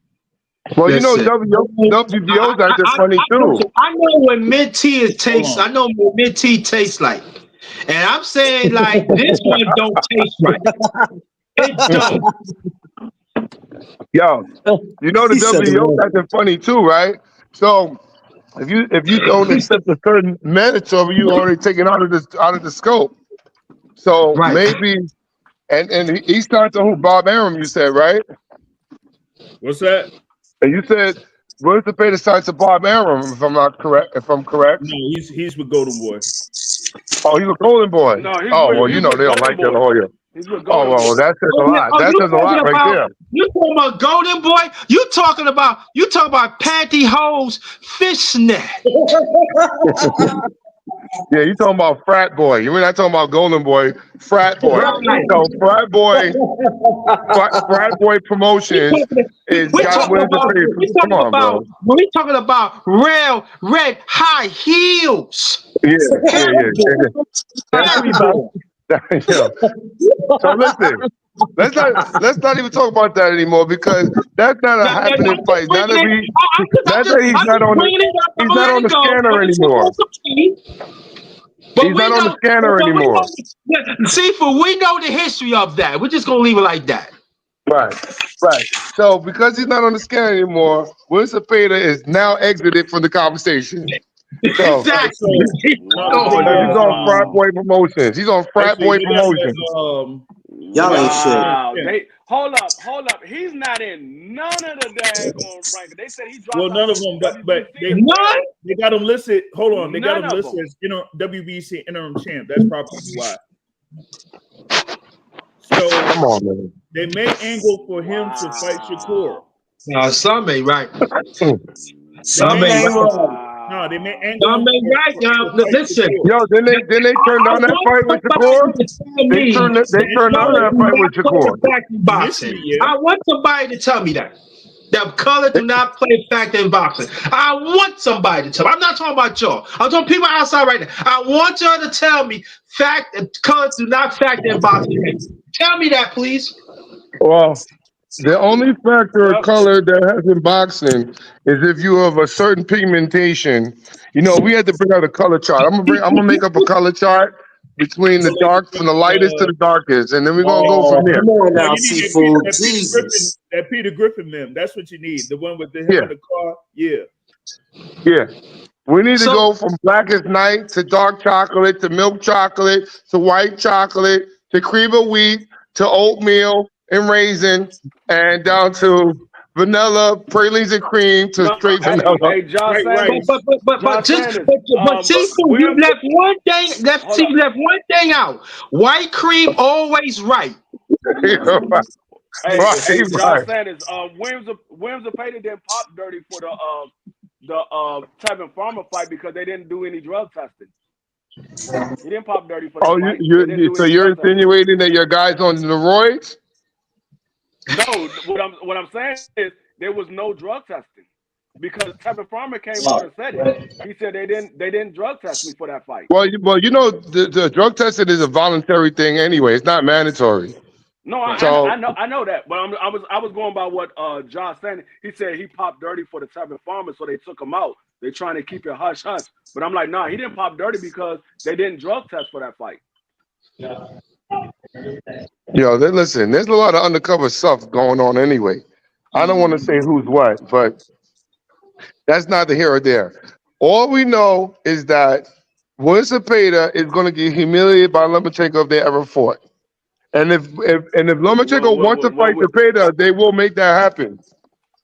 Believe me, if there's an angle on it, they will make that happen. He got taken out. Loma ain't taking that fight. Loma said, "Hold up, they don't got him ranked number 1. Ain't no need for me taking that fight."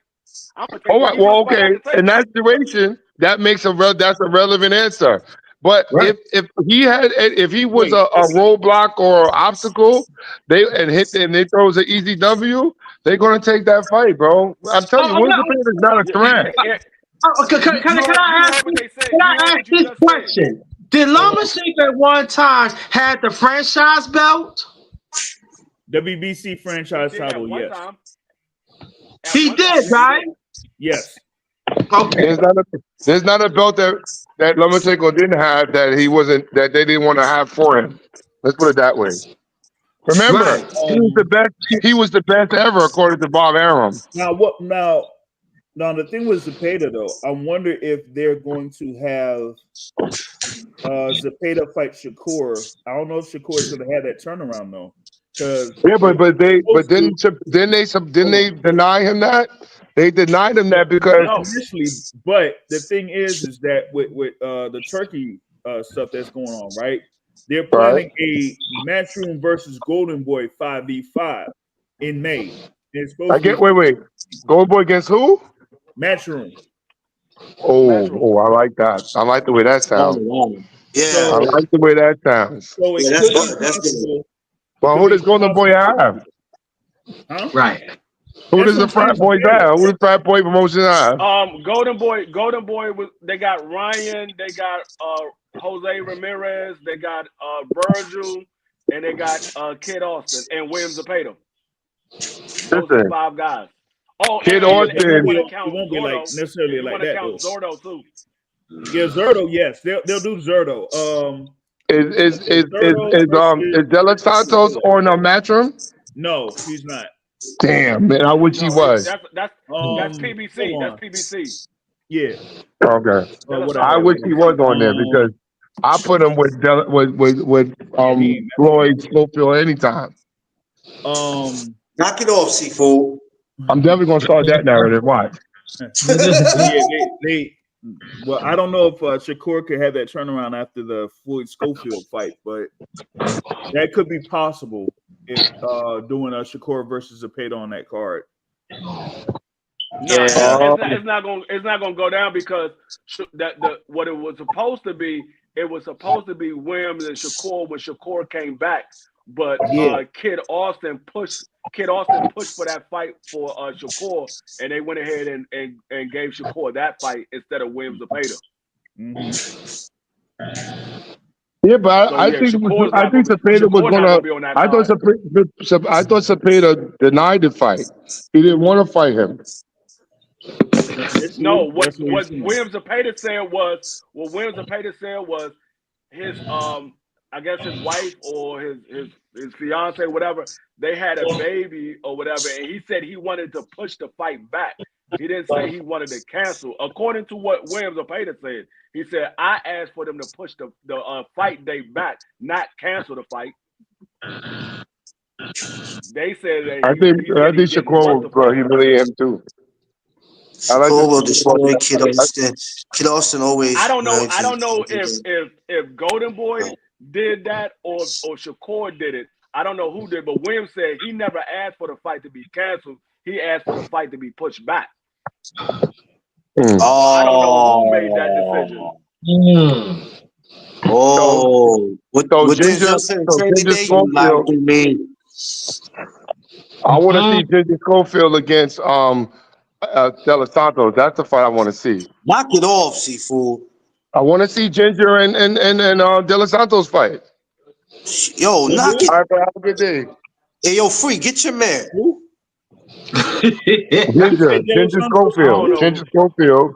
Yo, Free, Ginger get your man, Schofield. Free. You know, Floyd don't talk for himself. Only Ginger talks for him. So Ginger versus Ginger. Hey, Ginger and what's his name? Steve? What happened? What happened? What happens if Kid Austin upset the apple cart?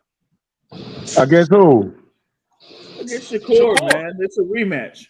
I don't see it. I ain't saying it was going to happen. I said, what happens if it does happen? I mean, anything could happen, but I don't think he's experienced enough to deal with that guy, honestly. And if Shakur stays healthy, hands wise, I'm not saying that it would. I'm saying, I'm saying it does happen. It's going to be that'll be a considerably upsetting boxing, because the only thing I'm saying, look, I think Shakur should humiliate that guy too. I don't think he'll knock him out. I think he'll humiliate him. But if his hands are good, he's going to try to put him out. Yeah. He might beat him like how he did. What's that other guy's name who had the belt before him? Who's down with the Bomac and them, the tall guy. I forgot his name. He just fought. I'm gonna tell you like this. I'm gonna tell you like this. If Shakur loses to Kid Austin, I want to mention his the name. internet will break that day. The internet will break. The way that people was going on Devin Haney with the Ryan fight, they gonna break the internet if Shakur. They're gonna break Shakur. Dog, it's gonna go to another level if Shakur loses that fight. It's gonna be on another level. Like y'all ain't never seen that internet gonna break. Yeah. But I think Brooklyn is sloppy. Personally, you're gonna see people that didn't even have a channel coming on live. I didn't even know. I'm telling you, each of us going live, I guarantee we gonna get like close to 3,000 views. More than that. You gonna have people that you ain't even know had a daggone channel. They gonna be going live.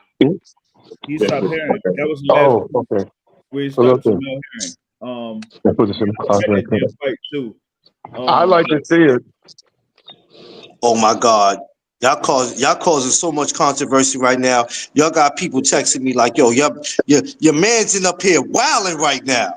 Oh. Thank you, Seafood. Thank you for causing all this controversy, Seafood. Thank you. You talking about Ginger Schofield? Ginger Schofield? No, they still on the Lomo and Zepeda. I'm gonna still speak on that too. I can't say you, dog. People believe that Zepeda beats Lomo. All right. Y'all saying that because y'all think he's old. I ain't counting the old dude out. I'm saying that because I'm not saying because he's old. I'm saying because Loma don't fight well on the back foot. Matchups, man. It's about matchups. Like, hey, yo, Sauce, man. They really for Loma. I'm trying to get them to come on I'm trying to get them to come in the comment section, but there's some people that they starting to entertain this shit that Seafood's talking about. Thank you, Seafood, for starting as always. You're welcome. You know, I do my best. I do my best to keep the controversy going. That's a horrible matchup for Loma. Yeah, all about matchups. Yeah, man. The volume of Zepeda would really be a problem for Lomachenko. Listen, y'all are entitled to your opinions, just like I am with mine. Yeah. How you know I didn't say this on purpose? How you know I didn't say this on purpose? I don't like Lomo. Anybody, I don't like Lomo, but there are some. I see some box fighters in the past have rose to the occasion of their experience. William Zepeda, let me just say this. William Zepeda is a good fighter. He's not a guaranteed win. Sorry. He's young. They're bringing him up. He's young. They're bringing him up. But you put him against a guy who's experienced, who considered a legend in the sport, who got the regime on his side. And I'm telling you, he is a legend. He's a living legend. No. You trying to tell me Lomachenko's not a legend? Wait. That's not like hate, bro. That's hate right there. A guy that has 21 professional fights, and 3 of those fights are like the biggest fights that he's had in his career, and he lost all 3. He's still a legendary fighter to me.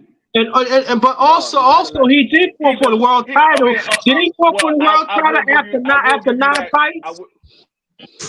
Hold on, Ryan, what you talking about? He is a legendary fighter for you, a legendary loser fighter, because all the big fights he lost. You're absolutely right. Granda, what was that question, Granda? Huh?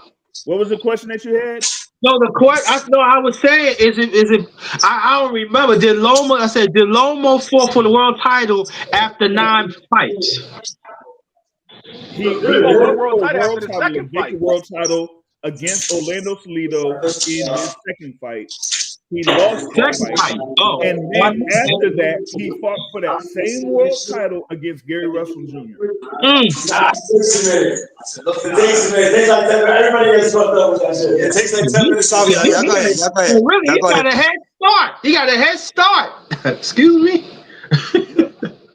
No, but the thing is, what people don't want to talk about is Loma could have unified at 126, but he didn't want to rematch Gary Russell. Yeah, we can't talk about what ifs. We're talking about future matchup. We're not talking about past fights, okay? According to the stats, Gary lost. End of discussion. Yeah, he did. He did lose. And Gary will tell you that he lost. But he also said, the dude don't want to fight me again. Well, yeah, but why should I? If I beat you the first time, why I gotta fight you again? To prove that you was hurting? Your big toe was hurting? Nah, man. No, we ain't going because you said you want to be undisputed. That's why you fight him again. He got one of the belts that you need to be undisputed. Wait, so when he fought him, he didn't clear the ranking system from that? He still had a belt after he lost? Bro, Gary still had a belt after he lost? Gary Russell got the other belt. All right, well, you have a solid argument on that one, bro. Gary Russell went and got another belt. Okay, but all right, we can't talk about spilled milk anymore. We're in a different cup right now. You the one talking about spilled milk. You talking about this guy's a legendary fighter. His brother has Listen, it's all right. All right, let me explain my definition of legend. Answer yes or no. Is Lomachenko going to be a Hall of Famer if not already? I say yes. Okay. Therefore, despite I don't like Lomachenko, I would say yes. Hey, listen, I'm going to tell you this. I've been to the International Boxing Hall of Fame. I know who is there as the media members who vote in the International Boxing Hall of Fame. Listen, we're talking about an International Boxing Hall of Fame that has freaking Arturo Gatti in the Hall of Fame. That has who is it that's recently on there? Vinny Pazieres or something like that, who's recently in the Hall of Fame. So of course they're gonna have Lomachenko in the Hall of Fame. Okay, so do you not consider a Hall of Famer an icon fighter? No. Let me say this. I say he's a Hall of Famer because of what the criteria of Hall of Famer of what the media see. Exactly. That makes sense. Different than the Baseball Hall of Fame. Okay. All right. Let me rephrase the question. It's causing too much commotion. Let me rephrase the question. Do you believe that Lomachenko is a global icon, like as in everybody knows who he is? No. I'm done. You can be done. You've been done. I'm done. I don't understand you black people. I don't understand you guys. No, I don't understand you. When you said Loma was you were done. Hey, free. Let me get to this right here. I don't understand you when you're talking about Vasyl Lomachenko. You're talking about the same Vasyl Lomachenko that has all of these accolades that people claim that they have. How many fights has he had where it's been a real life sellout? How many fights has it been where it's considered a big fight? We're talking about Vasyl Lomachenko. Okay. Much different than Alexander Usyk. You're talking about a global icon. You do realize global icon is like a Muhammad Ali. Yes. That is what your definition of it is. Okay, that's your definition. That is what the definition is. Your definition might be different, but the definition is what I said. You're going to compare a Vasyl Lomachenko to the likes of a Manny Pacquiao? No, I'm not comparing him to nobody. I'm talking about him in his entirety. I'm talking about him in his entirety. He's not a Him he's not in he's his not a global. entirety as a global icon. How could you believe that Vasyl Lomachenko is a global icon given what he's done in his professional career that doesn't compare to a lot of fighters that have come through a course of history? Okay, No, I get what you're saying. Let me ask you a question, the boxer. Which fighter right now do you think should be in the Hall of Fame? That's currently fighting right now, right? Yes. I like that. Okay, Alexander Usyk, Terrence Crawford. Well, we got Manny Pacquiao already in because he's going in this Canelo. year. Canelo, yeah. Cherry picking, okay. Huh? I call the Godfather cherry. Monster anyway. Monster Anyway's gonna be a Hall of Famer. Anyway's gonna be a Hall of Famer. Let's see who else currently. I don't understand why he's a whole. How you consider him a global icon? He only fought in one country. Who? I didn't say he was a global icon. I said he's a Hall of Famer. Okay, just making sure. I don't because I know there's a lot of fighters in there that's not that good. That's not a global icon. That's a Hall of Famer. Yeah. Anyway, it's going to be a Hall of Famer. Global icon. We're not saying he's a global icon. Tim Bradley is a Hall of Famer. He's not a Tim global Bradley icon. just nowhere near. Yeah, you're right. You're right about that. Yeah. So you're trying to say you give Tim Bradley? You think Tim Bradley's more popular than Lomachenko? I also know of two guys that needs to be in the Hall of Fame who's not in the Hall of Fame. One named Corey Spinks, the other one named Jermaine Taylor. What? Say them two names again? Corey Spinks and Jermaine Taylor. Jermaine Taylor. I don't know. I don't know about Jermaine Taylor. Corey Spinks, maybe. Corey Spinks, okay. Zab Judah should be in the Hall of Fame. I thought Zab was in the Hall of Fame. No, he's not. Because not only did he become undisputed, but he became undisputed by beating Bernard Hopkins and then defended it against Bernard Hopkins the following fight. Corey Spinks was undisputed at one time too. Yeah, he wasn't. He's not Hall of Famer neither. That's why I say what you said. Doesn't mean he's going to go to the Hall of Fame. Corey Spinks was an undisputed fighter at one time too. Yes. Yeah, he was. That's why I said. Because you're undisputed doesn't mean you're going to go to the Hall of Fame, because those are two guys that was undisputed that didn't make it to the Hall of Fame. That raises questions as to why they don't put those guys in. Right. Like that makes it curious. It's like open up. His last fight was in 2013. He wasn't even in the ballot like that. Who you talking about? Corey Spinks, you mean? Yeah. I mean, I mean, I don't know if they consider Corey Spinks the man at the time. You know what I'm saying? Even though he was a good boxer with considerably no real standout power, but he still boxed his ass off. But he still became undisputed. I think anybody who becomes undisputed should be considered a Hall of Famer, because you want things that nobody else really have done, and God knows how long. You know what I'm saying? Right. I don't know. I think Zab Judah should be a Hall of Famer too, because he was an undisputed fighter at one time. Division champ. Yes. Okay. So hold on. What'd you say, Boxer Source? I said for Judah, he was like a multi-division champ and was undisputed. I think he deserves to be a Hall of Famer. But he's been like multi-time champion though. Right. But see, just the question I want to ask. That's what I said. I believe that the of Hall of Fame, and then I love the conversation. But it's very rare of other boxing conversation. Me and Sifu, Clarence, and D3, and even. But when we talk about undisputed, it's always put on the back burner. Yeah, but think about it. Undisputed it's not always put on the back burner. It's just it really doesn't mean as much now. It doesn't mean as much now. Exactly. But it's not put on the back burner. It just doesn't mean as much. No, I'm not. No. Let me rephrase it. I'm talking about the casual. I'm talking about the casual. I'm talking about the casual conversation. I'm not talking about what we having. I'm talking about the casual conversation. No, that's what I'm saying. It's not put on the back burner. It just doesn't mean as much now because these guys maneuver their way once they get the title, or they maneuver their way to get to the title. And some of these guys don't really work hard for the title. And then once they get it, they maneuver their way around unification fights. So that's why it doesn't mean as much now. So it's not that it's put on the back burner. It just really don't mean that much. That's why I keep telling y'all, belts don't matter to me. It's the fights that matter. I don't care if there's a title on the line or not. The belts matter to the fighters. They don't matter to me. I don't take none of them on. They don't matter to me. The fight is what matters. That's the one that I can say. So, do you think Tank to be a Hall of Famer?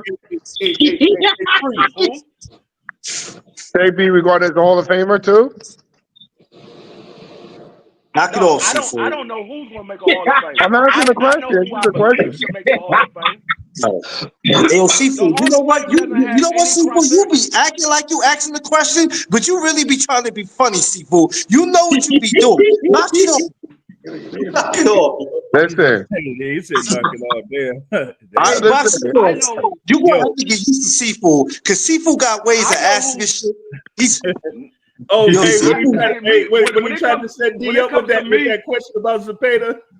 Yeah, you the funny. Listen, he got a way of asking shit. And you think you understand what he asking? My point regarding the Zepeda thing, but I'm not going to harp on that no more. We talking about something different now. I just asked an innocent question. Do you think Tank Davis is a Hall of Famer or should be a Hall of Famer? Oh, listen what I'm saying. I believe he should be a Hall of Famer. I believe he should be. Okay. He should be, but will he be? I don't know, because I don't know what the criteria is for the Hall of Fame. Yeah, because it seems like every year the criteria of the Hall of Fame change. And here's the thing for me, right? If Tank Davis retired right now, given who is there that votes for the Hall of Fame, he wouldn't get in the Hall of Fame. I'm here to tell you that right now. He would not get in the Hall of Fame. Given those people that are there that have a vote, he wouldn't get in. Well, listen. They don't think I bet you Lomachenko will be a Hall of Famer. What? That's what I'm saying. I know This guy. But that's what I'm saying. I could name one person's name, and I can guarantee you Lomachenko will definitely be a Hall of Famer. One person's name, and he's not even a fighter. I'm glad you said that. You said Lomachenko will be a Hall of Famer, but Tank Davis won't be a Hall of Famer. I didn't say that. I asked the question. See, you see how they try to put words in my mouth? But hold up. But Tank Davis is a bigger global star than Lomachenko is. No, but he's asking, will he be? He's asking, will he be? I know.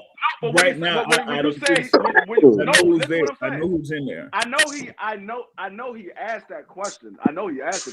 But when you said if Tank Davis retired right now, he won't be. He said, but I know that Loma will. But he was also saying Loma was a global star. And I said, we said he will. I think everybody has the potential. So brother Boxer, Source. Let me ask you a question. In the criteria that you seeing, if Tank Davis, I said he fight another 3 years, and he take he fight three major fights, and he win all three of them, will you consider him a Hall of Famer?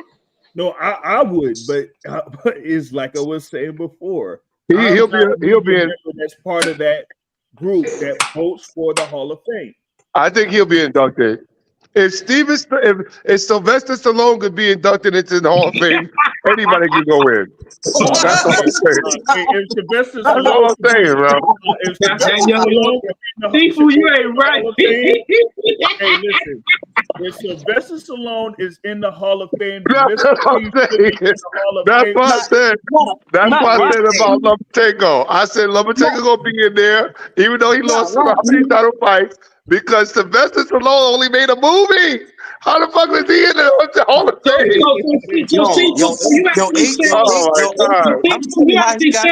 They might as well put the late.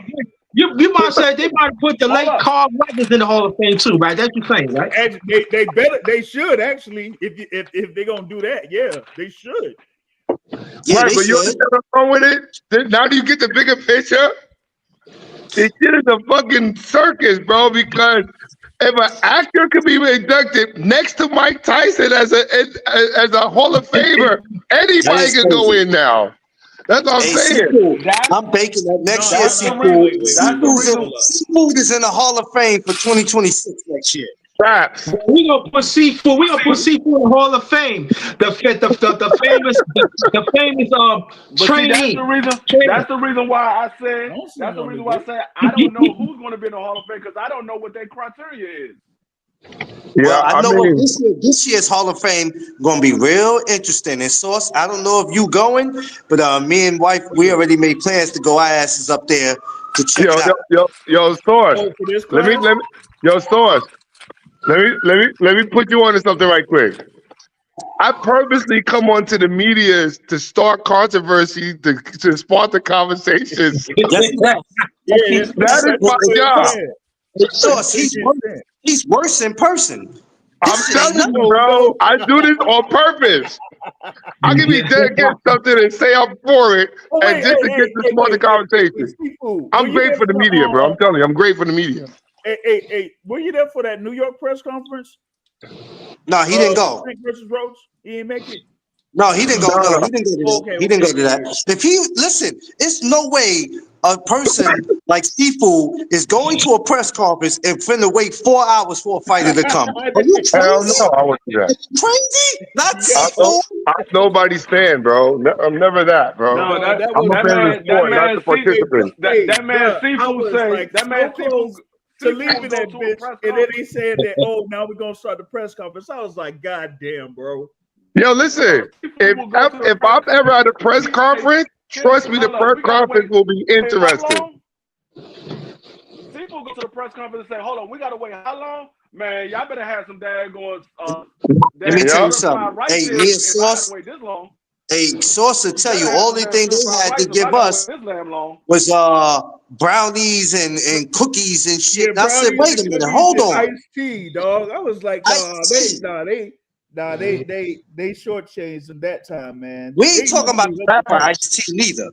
We ain't talking about the rapper Iced Tea. They gave us some bullshit Iced Tea. Yeah. Was it in the can or was it in those little Tupperware things like they do at the crib? Seafood, stop. I'm not sure. What was it? Because I would have been beefing. I was like, yo, what the fuck is this about, man? I can go out and bring my own shit. Yo, you know what's so crazy though? We got Sauce, you know what? We got better treatment being at the Palladium. You go to Palladium, they give you a whole damn buffet. Yo, Sauce, I'm telling you, I'm great for controversy. When it comes to the controversy shit, I'm great for it, bro. I'm letting you know right now, I'm the subject and the argument at the same time. Yeah, so sometimes I have to be like, you gotta make it fun. You know what I'm saying? Soon as I see him pressing the joint alive, I go, oh shit, here we go. You already know. I'm gonna listen for a little while until I hear the topic.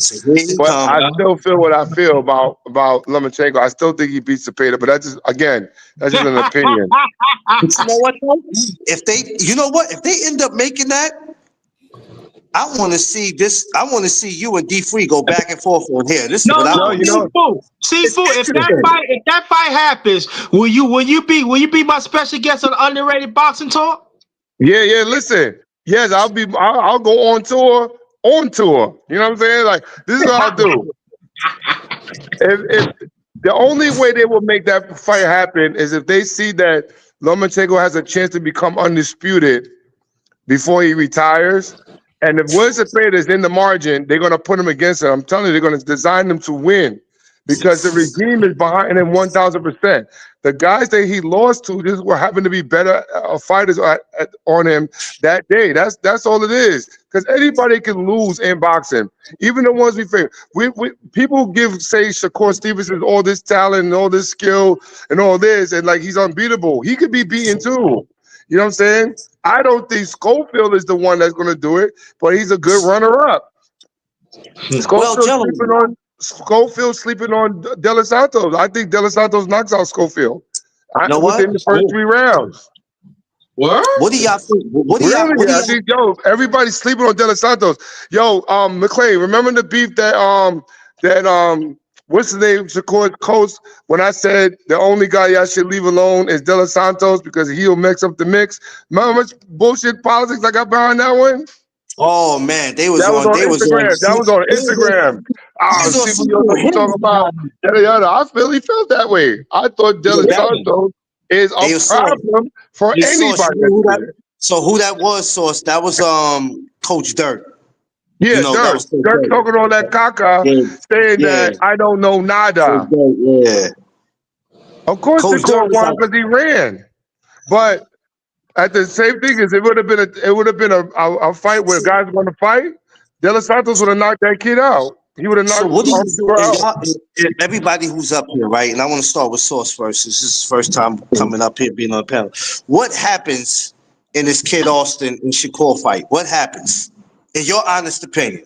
I think it's Shakur just, having like a 10-2 type of fight, man. I don't see, like, the thing with Schofield Jr. is he's unpolished in what he does. Like a lot of people, well, I wouldn't say a lot of people, but a number of people like have Floyd Schofield having a style like Shawn Porter, right? But the thing with Shawn Porter was a balanced type of a fighter that knew how to apply pressure to his opponents.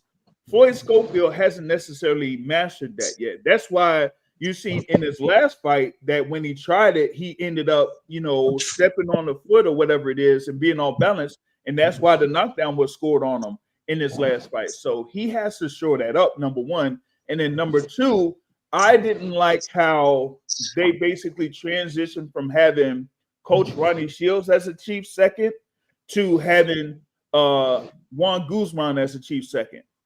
Like, I know that they're trying to have like a different type of strategy with it, but I just don't feel like going into a big fight of this magnitude that you change up your team like that. That's not much different than what happened last year when Jared Anderson dropped his longtime trainer to have Sugar Hill Stewart in the camp. Like, you don't do that for a fight of that magnitude when you're used to working with somebody for a long time. So I feel like it's Shakur Stevenson by a wide points decision, but don't be surprised if he might even stop Floyd Schofield. Dang. Well, what do you think, Seafood? I think you're going to hear a lot of talk from Ginger in the corner of Schofield. Yeah. I think Ginger Schofield is going to talk a lot. He might even come up with a new hairdo for that fight. I also think that Shakur is going to really box the shit out of him. But I think he's going to test him a little bit in terms of if he feels this guy can't really hurt him. I think he's going to stay in the pocket unless his hands gives out. I don't see Shakur stopping him, but I think Schofield has a puncher's chance. I don't think he's that good with the light arms gloves on against Shakur because if you do a comparison between sparring and fighting, it's a totally different mindset. But I don't think Shakur. I think it's competitive for the first 4 or 5 rounds. After that, I think Shakur dominates, unless his hands start giving him problems. Other than that, I think it's a landslide decision or a possible. I don't want to say stoppage because I don't think Shakur is capable of that at this weight class now. I don't see it happening, but you never know. Hey, you talk about Floyd Sr., right? Yesterday I was in a conversation with Greg Hackett and a few of the cats that he have on. And I told him about, me having an interview with Floyd Schofield Jr. and Floyd Schofield Sr. And one of them asked me, like, every time that Floyd Sr. was speaking, did you kind of giggle or laugh a little bit? And I told him, I was like, hey, man, I have to be honest with y'all. I tried so hard to not laugh. I'm telling you. I'm like, hey,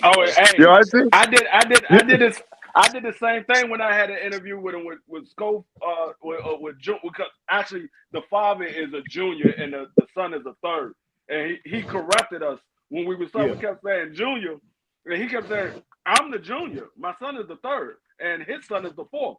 So I was like, okay. But, dog, the whole time we was doing the interview, though, I turned my camera off. I was like, dog, this joint is too funny.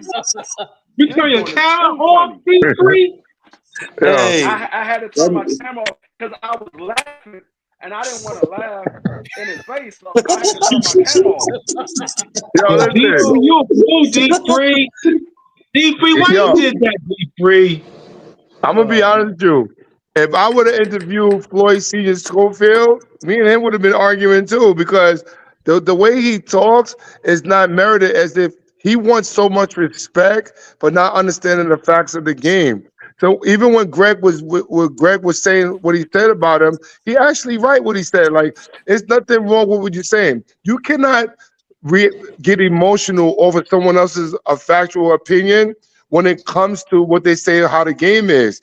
If what Greg was saying that he should fight somebody like a what's that guy that just lost this weekend? I forgot. We were just talking about him. That fought against on the Pacheco card. But anyway, he when he fought against that, he said he should fight somebody like this because the guy's a journeyman. He's trying to say Schofield is his son don't have to prove himself in that scenario, but he's telling him in order for him to be looked at or considered as a threat, he should have some valuable names on his resume to speak on what he does. And honestly, that is a great way to say it. And that's how boxing normally originates anyway. So when that dude started talking shit, I was like, yo, what the fuck is he saying? So when Greg started beefing with him, I totally get it, because that would have ticked me off too. I'd be like, bro, who do you think you talk? Then you want to bring up other shit that has nothing to do with the interview, about a record and shit like that. And then it got personal. He needs to shut the fuck up and let the guys talk, who interview. If you are part of his management team, and even though you're the father, we're not talking to you because you're not the one in there fighting, sir. Yeah. You know what I'm saying? That's what I'm saying. I think that guy would have drove me nuts. I'm telling you, if I ever interview him and he started talking reckless like that, I would like cut his mic off. Cut it off, because we don't need to talk to him about nothing. I'm not going to get into a whole debate about dumb shit. You know what I'm saying? Like, that's dumb. Cut his mic off. Cut his mic off. Because, yo, it makes us look like we can't even talk without the debates. You know what I'm saying? The way he act, a lot of these casuals act the same damn way when you talking to them. When they can't win the argument, or when something don't make sense to them, they go outside of boxing. And you like, what the fuck does that have to do with what we talking about? Right. Yeah, but you don't do this and you don't do that. Come on, man. The shit that had me laughing when I saw the interview between him and Greg, when I saw the whole joint between him and Greg, the shit that had me laughing when Greg was like, why you keep swinging your hair? Man, I fell out. He was like, because I got dreads. You know what killed me? I got dreads. No, what killed me is when Greg be like, come on, auntie. That shit be funny. Come on, auntie. But listen, one thing I will say is, if Schofield does win, yo, that makes everything that the father stay relevant. Yeah. I see. You know what? When we did the interview on our podcast, it was me, BBO, and Prize Fighter. We did the interview with.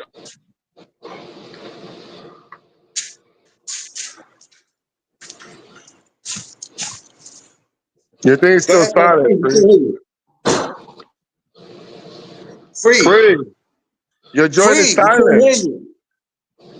His joint is messing up. That's what it is. All right, he'll come back. No, there you go. It's Free. You better stop. See, that's Schofield father coming for you. See what happens? You see what happens? But Sauce, you understand what I'm saying though? Like when a guy talks like that, you're going totally off of the subject and you expect us to respect your gangster when you're not gangster. And if you are gangster, what is the relevance of that have to do with the boxing? Y'all don't know that much about my son. I guess that's how he kind of says it. But yeah, he does. he does get himself too My involved bad. in a conversation like that. So, but no, when we did the interview on our podcast, it was me, BBO, and Prize Fighter, and what he said to us, which makes sense, and I understand what he's saying. He's saying we going in there with nothing to lose. If we win, we gain all of the respect. If we lose, we gain experience. So we going in there with nothing to lose, which it makes sense. It's just the way he goes about saying things and explaining it, it comes off as disrespectful. Mm-hmm. Yeah, he was like that, a few times too, when I was speaking with him. But yeah, I mean, he's kind of like taking it as an opportunity to jump on it, as far as like to be a world champion. They're within that amount of fights. So, and as you were talking about Sifu, you would have wanted to see him against a guy like I think you were talking about Omar Salcedo that fought Andy Cruz. Yeah. Like you would want to see him against like a Omar Salcedo or a few of these other guys that are in the rankings before being like there for fighting for the world. You know what I mean? But the thing too was it's like they put him in the rankings in the WBA so high that it was almost like, oh, they want to just go ahead and try to go for a title right now. Because like he was saying in the conversation, like they had Junior as they listed, but Floyd the third right there below Tank Davis. So he could have been there to be a mandatory for Tank Davis. So that's why he's like, why not just go for a world title opportunity right now? It's either that or go up against Tank Davis. Well, I put it to you this way: if you're gonna fight credible names, maximize your potential by getting as much as you can in the bag. Because once you lose to one of them, you're back down to the bottom of the list. Like you gotta start all over. Like it's like how we had Frank Martin before he fought Tank Davis. He fought a couple of guys that were around the top 10, 15 of the rankings at lightweight before facing Tank Davis. So we saw what he was doing against those guys before fighting Tank Davis. Here with Floyd Schofield, we haven't seen that. Right. But I would have liked to see, this is what I'm saying. I would have liked to see him fight against a De Los Santos or even a Frank Martin. I think Frank Martin then would have been a good fight. You know what I'm saying? But why jump the gun early and then lose any possible thing unless you lose good? You know what I'm saying? So if you're going to bank it off of that. I think he's looking at it as that whole, they don't want to lose their old situation, because if he get in it with a Frank Martin and he lose, just lost to Tank Davis. So they like, okay, well, why Tank Davis need to fight you? You just lost to somebody that Tank Davis already beat. So why should we give you that fight with Tank Davis? So they looking at, we don't have to fight to these guys that they already beat. We need to go straight at them. So, because if we lose to one of these guys, let's say it's a close decision, but we lose to them, they're not going to want to fight us because they just beat that guy and we lost to them. Right, but he could have fought a Pedraza. He could have fought a Pedraza. Yeah, he could have. I mean, like I said, I understand what he's doing. It's just the way he tried to present it or the way he tried to explain it, it doesn't recollect to the people because he doesn't know how to, he don't know how to explain it properly. He comes off like everybody is going at him and he's trying to justify why he don't have to do that instead of just saying, look, we looking at it this way. If we go fight that guy and we happen to lose a close decision or they happen to beat us, they're not going to want to fight us because they already beat that opponent. So instead of us going to fight that guy, we just going to go straight at them.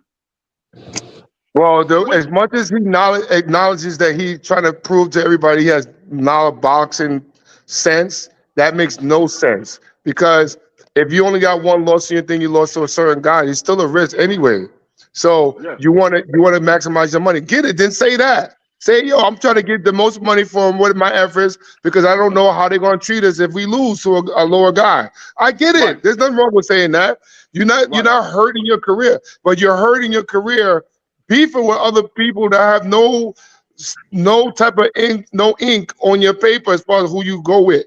We just giving you suggestions of how you should do it to get the guy more popular. You lose to Shakur, in a bad fashion, nobody's gonna want to touch you after that. No one. Yeah, You definitely won't get a tank fight. It's gonna be like you starting from the very beginning all over anyway. Right. But look, think about it. Frank Martin would have been a good test. D'Alessandro would be a good test. There's other guys that done weight classes that he could test with. I don't knock shooting for the star. I don't knock that. But what I knock is the consistent bickering that you do on a different podcast about dumb shit. You're not entertaining, bro. You look like a ginger shot. Too much sugar in your thing. Do you think he's trying to take a page out of Bill Haney's book? Yes. Bill Haney needs to shut the fuck up too, because he's a dumbass too. Now, we talked about this. We talked about this yesterday, and what I said, and a lot of people said that does make sense. Bill Haney, he's doing what he's doing because it got his son to where he's at now. But that don't work for everybody. Yeah, but he don't know, because his son is at that level now. He don't know how to change the strategy to maintain that level. He's still doing it to he try to justify why his son is at the level, instead of saying, okay, I got my son to this level. Now I need to go ahead and maintain this level. But he's still doing it like he still got another hill to climb. No, you ain't got another hill to climb. You're already there. You got your son to be known as one of the top fighters in that division. Now you got to maintain that level. Just go at the fighters that you signed to fight. If your son is signed to fight this person, talk about that fighter. You ain't got to talk about every fighter in the sport of boxing to justify what your son is doing. Right. You know what? I don't knock any coach or anybody in relation to the fighter at hand who bigs their fighter up. You're supposed to do that. What kills it is that you go online and you talk ignorant to a point where we can talk like that in the parking lot. You don't gotta talk to me like that on an interview because I don't agree with something you said, or I have a different perception of what it is. I hate those type of fights. I hate those type of people who are in line to talk on the thing. Why are you talking like that? You make yourself look more ignorant. This is what I don't understand about a lot of the fighters and a lot of the managers and trainers now in the sport of boxing now. Because if you look at Floyd Mayweather, regardless of who Floyd was fighting, he never put down his opponent because he wanted you to give him the full credit of beating that guy. Yeah, I agree. Bigged up his opponent. No, this is a great fighter.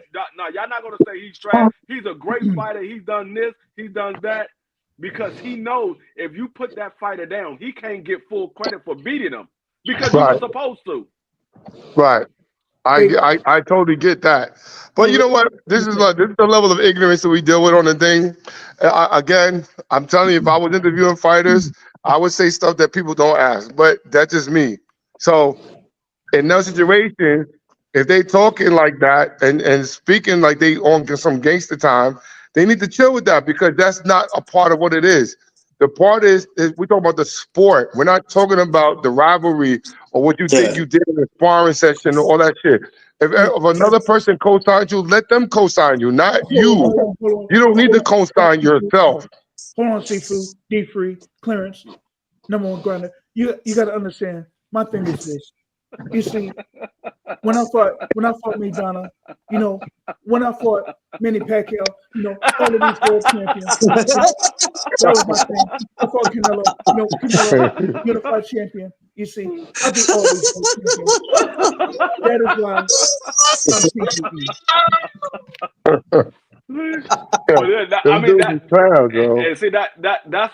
that's what like people look at Floyd and say, well, Floyd put out the blueprint, but they don't follow the blueprint. They follow the outline of the blueprint. Yeah. They don't follow the actual blueprint. Hey. They follow the outline of the blueprint because Floyd's blueprint was he gave respect to every opponent that he's ever fought, and he fought all of the big name fighters. All of the ones that wanted to get in the ring with him. Yeah, he fought all of them. Yeah, so check it. These guys, and by him fighting those guys, he was still maintaining his oath. Everybody just look at Floyd Mayweather You wanna made talk money about first? and he kept his oath. They just Okay. looking at Okay. he made a lot of money and he kept the oath. They not looking at what he did to make the lot of money and what he did by keeping his oath. They didn't look. That's what I said. They're not following the blueprint. They following the outline of the blueprint. Hey, that's a great statement. That's a great statement because after him, you have a guy like Canelo Alvarez, right? That's pretty much went through that line. But the thing with Canelo is he didn't necessarily have to do what Floyd did in order for Floyd to become from, Pretty Boy Floyd to Money Mayweather. Canelo was just the guy that's, there with the Mexican base and the Mexican background where he was going to have the fans behind him.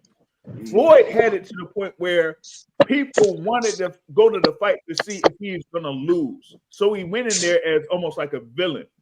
But at the same time, he brought in the money. So the people that went in to fight him, they knew that they were going to get their biggest payday. Canelo has that same thing where they get the biggest payday. But at the same time, to a certain point, he was facing the top guys within the middleweight division or the super middleweight division. Not right now, but back then he was doing that. You brought up Tank. Tank is the guy that is there at the lightweight division, but as of right now, he hasn't fought the guys that are around the top of the lightweight division, even though he's the money man in the division. So you compare someone like a Tank, and you brought up the topic about Tank being a Hall of Famer. You can't necessarily put him there yet because he hasn't had those career-defining fights like a Floyd Mayweather had, like a Canelo has had. We haven't seen me, like I said, I understand why people say he's not going to go to the Hall of Fame. But if you asking me, I would say yes, he is a Hall of Fame because I have a criteria what makes you a Hall of Famer or not. I don't know what the Hall of Famer criteria is, but when it comes to me, I have a criteria. When you say this man came from 126, he went all the way up to 140 and collect belts all the way up to 140, and this man is still one of the top fighters, if not the top fighter. I mean, to me, from 168 and down, Tank Davis is the biggest name in the sport of boxing. From 168 and down, he's the biggest name. He's the money man compared to all of those other guys, and he's a pound for pound fighter. That's what makes him a Hall of Famer to me. Now, I understand the resume. People say, well, it was this guy. He hasn't fought this guy. He hasn't fought that guy. Okay, he hasn't fought those guys, but that's not to say that the other guys on his resume doesn't say that he's a great fighter or a good fighter. When we look at these other guys, a lot of these other guys haven't fought anybody neither. They haven't fought. They got maybe one or two fights that you say, you know what, that was a big fight for them. That was a big fight for them. And then everything else is like, all right, whatever.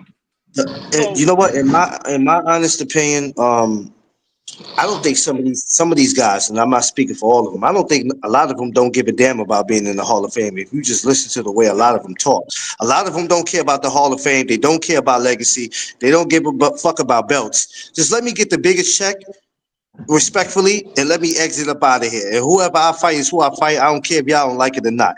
A lot of these dudes carry that attitude. Tank is not the only one, but there's a lot of them that carry that attitude. And I'm like, Hall of Fame don't even mean shit to them. It's crazy though, man, but it don't really mean nothing.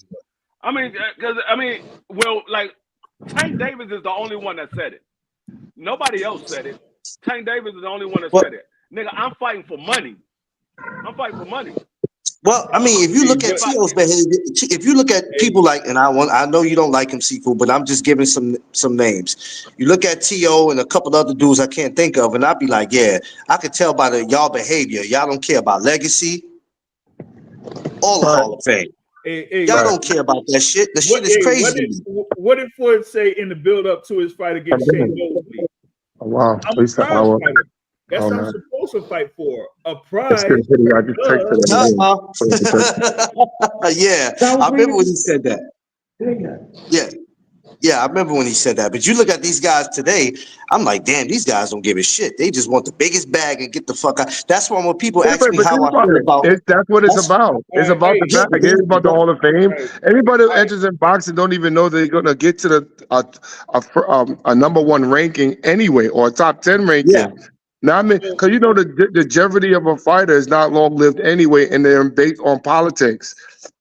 Wherever the regime is, they classify you as this or that. Then you have certain people who interject, like the Turki Al-Shiki, who does the interjection, a good but yet bad interjection in boxing, and stirs the pot up a little bit differently, makes it more spicy. Gives us the visuals of what we want to see that we wouldn't have never seen based on American promotions. American promotions are not the most intelligent guys anyway. No, I think you got some people who trust him, and then you got some people that's like, because you got Free, some fighters. silent again, Free.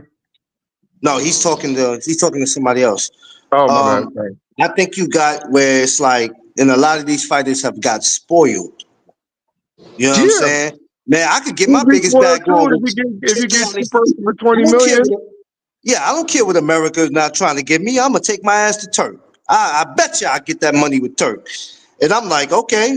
But are you going over there for the bag or you going over there to knowing that whoever my opponent is, I can for sure beat them. Let me just break down what people don't say on the interviews. They're going for the bag. Somebody got to mute I don't know about what they say about the legacy of boxing. They're going for the bag. They want to secure their way of life so they don't have to struggle. I get it, right? But what I don't like is the fakeism of what it is based on politics. A lot of decisions for people who are not really into the game make it corrupt because of what is not produced or what they want to see produced. But yet they want to maximize the slave dollar over the invisible dollars that they're going to get it. Think about that. So let's just say Canelo got a lot of things. He's going to be a Hall of Famer too. But Canelo should be criticized on a lot of stuff that he's done in his resume also in comparison to a lot of other fighters who we're questioning right now. Now, we could talk about the Schofields because that's the present state of boxing right now, these guys. There's a whole lot more other fighters. Of course, even I was beefing with the guy from the UK yesterday about certain things, as if they're trying to say UK is more competitive than the United States. I disagree with that. You know what I'm saying? There's too much hunger over here for that to be a situation where UK is dominant. Is the UK interjection great for boxing? Yes, it is. Because it brings on a different rivalry and we could see some more competitive fights. But the thing that kills everything is the money. The money kills the sport in the sense that it doesn't allow the right matchups. There's too many fucking belts. They need to, then you're letting the sanctioning bodies make rules of something that they never had any say to it before. So now I got it. Go ahead. I'm gonna wait till after you done, Sifu. Go ahead. No, go ahead. No, if you want to say something, say it. I'm just saying. I wanna go back to Canelo for a second. I got a serious question, and I want Sauce and everybody to participate in this. Of course, Canelo has not fought who people wanted him to fight, and then people are mad about the whole Benavidez, and now it's talks of him and Crawford, which I can't see happening. Who has a better chance? I want to start with D3 between Canelo and Crawford. And I know we can talk about resumes. Who has a better chance of making it? Mute your mic, Underrated. Who has a better chance of going to the Hall of Fame? Canelo. Between Canelo and Crawford. Canelo, without a doubt, because I give you two reasons: the name recognition on his resume, and the fact that he was the first Mexican undisputed. Mm-hmm. So just those two reasons alone, he will make the Hall of Fame. Yeah. Oh, yeah. I was wondering about that. I'm not like. Well, I would add one to that, but All right, well, go ahead, Sifu. He appeals to white America. He's like the white American people's champ.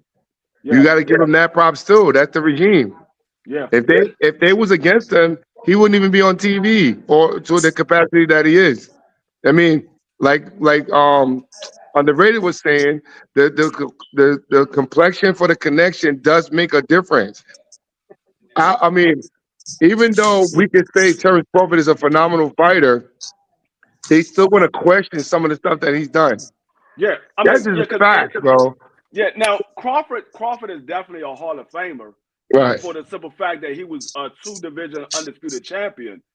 Right. That fact alone will factor into him getting in the Hall of Fame.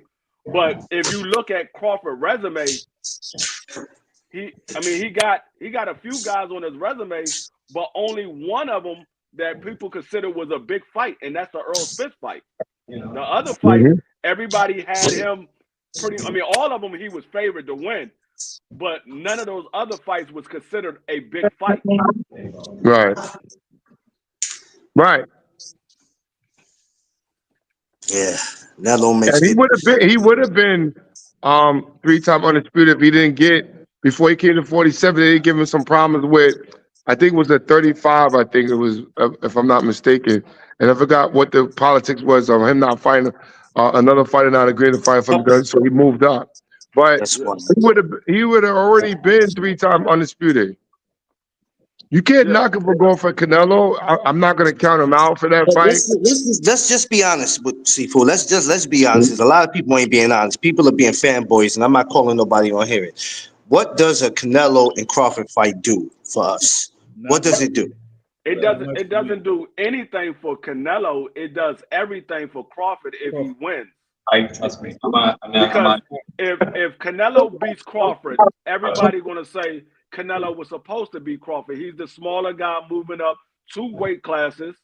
He never fought at 68. So it doesn't do anything for Canelo. If he loses to Crawford, Crawford gets all of the respect because he beat the bigger guy and he beats a lot of people, and a lot of people are the best guy from 168 on down. So it does everything for Crawford. It doesn't really do anything for Canelo himself. Put another name on his resume. Because the reason why I asked that, when I seen Crawford messing with Pacheco, you're like, yo, we're gonna stop him. And I'm looking at him like, all right, Crawford, where are we going with this? Well, are we really entertaining this 168 shit? Like, are we really doing that? He is. Yeah, but you can't knock him for No, I'm just trying to that. figure out where is he going with this. Are you really going to be able to go to 68 and be successful? Is this just a Canelo fight, or are you actually talking about going to the division trying to do something? I'm just trying to figure out what is he doing. He's going for one guy. One guy. You gotta. I mean, here's the thing with Crawford. After he defeated Errol Spence, he was like, after this, I'm really going for the money fight. So at the time, he was talking about, fighting a Jermell Charlo before Jermell Charlo got the Canelo fight, right? So he was more about money fights at the time. But since Jermell Charlo ended up fighting Canelo instead of Jermall Charlo, that particular fight pretty much went out the window. So when he did go to 154, there really wasn't anything where he could say that there's a big fight at 154. So he just went for the Israel Madrimov fight. Because if you see, after that particular fight, even though he was as they say, the mandatory for the WBO title, he didn't push for the fight against Sebastian Fundora. So that tells you that he wasn't really in it to he could have tried to go for 3-division undisputed at 154. All he had to do was fight Fundora for those 2 belts, WBC and WBO, and then he would have had 1 belt left. But he isn't going for that. He's going for the money fights. So that's why he's going after Canelo Alvarez. And in September, that's what they're looking at for that fight to take place. Now, as far as the Hall of Fame question, I say it's even. And the reason why I say that is because the people there at the Hall of Fame really like Terrence Crawford. I've seen that in 2022. Like in 2022, when they had the events out there, like the banquet and all that other stuff, if it wasn't for all of those people that were inducted in the Hall of Fame, because they had 3 classes at that time, because 2020, 2021, and 2022 were all inducted that year. Outside of that, the other fighter that had the most reception from that was Terrence Crawford.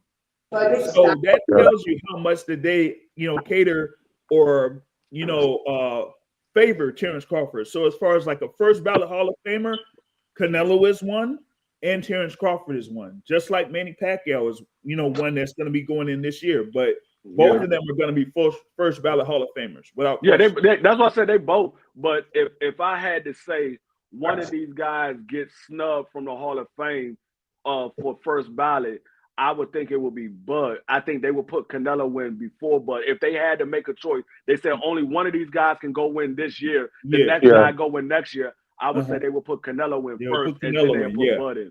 Yeah, I agree with that. He's more of a favorite in that sense. Like he's the Superman, and that's another reason why. That's another reason why I don't think, unless Bud just truly outclassed Canelo, if Bud doesn't knock Canelo out, I don't think Bud beats Canelo on the cards.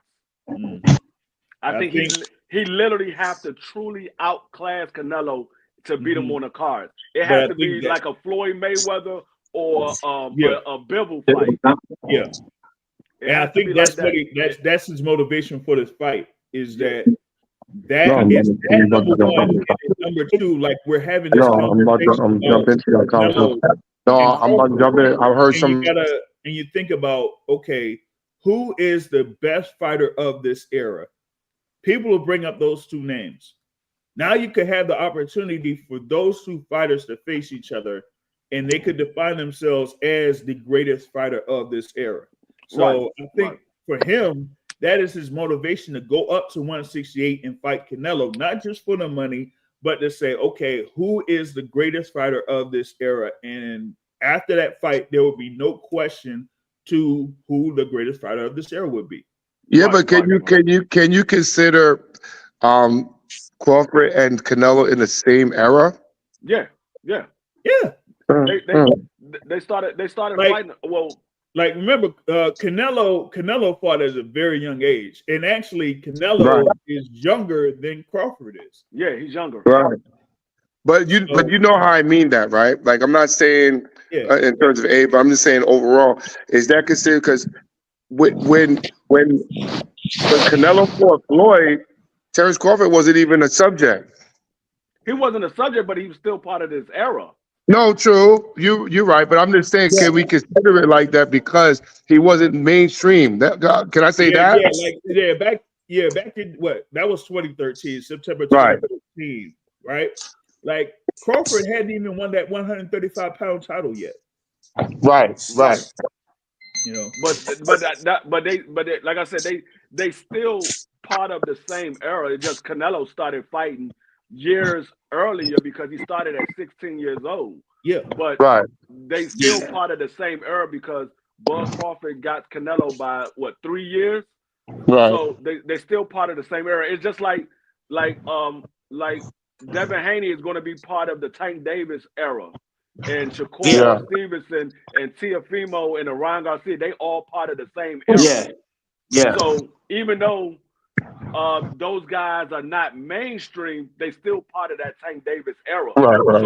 That's why they're considered Tank Davis contemporaries because they fight around the same weight class and they part of the same era. So that's why they're considered his contemporaries. Yeah. All right. Gentlemen, I'm gonna have to bounce out because I gotta start training my fighters. I'm gonna give you guys a shot. Get them ready for Loma. It was a pleasure debating with you, Source. I'm gonna see you again soon, bro.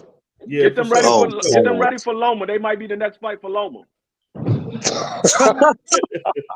Damn. Yo, boy, you ain't shit.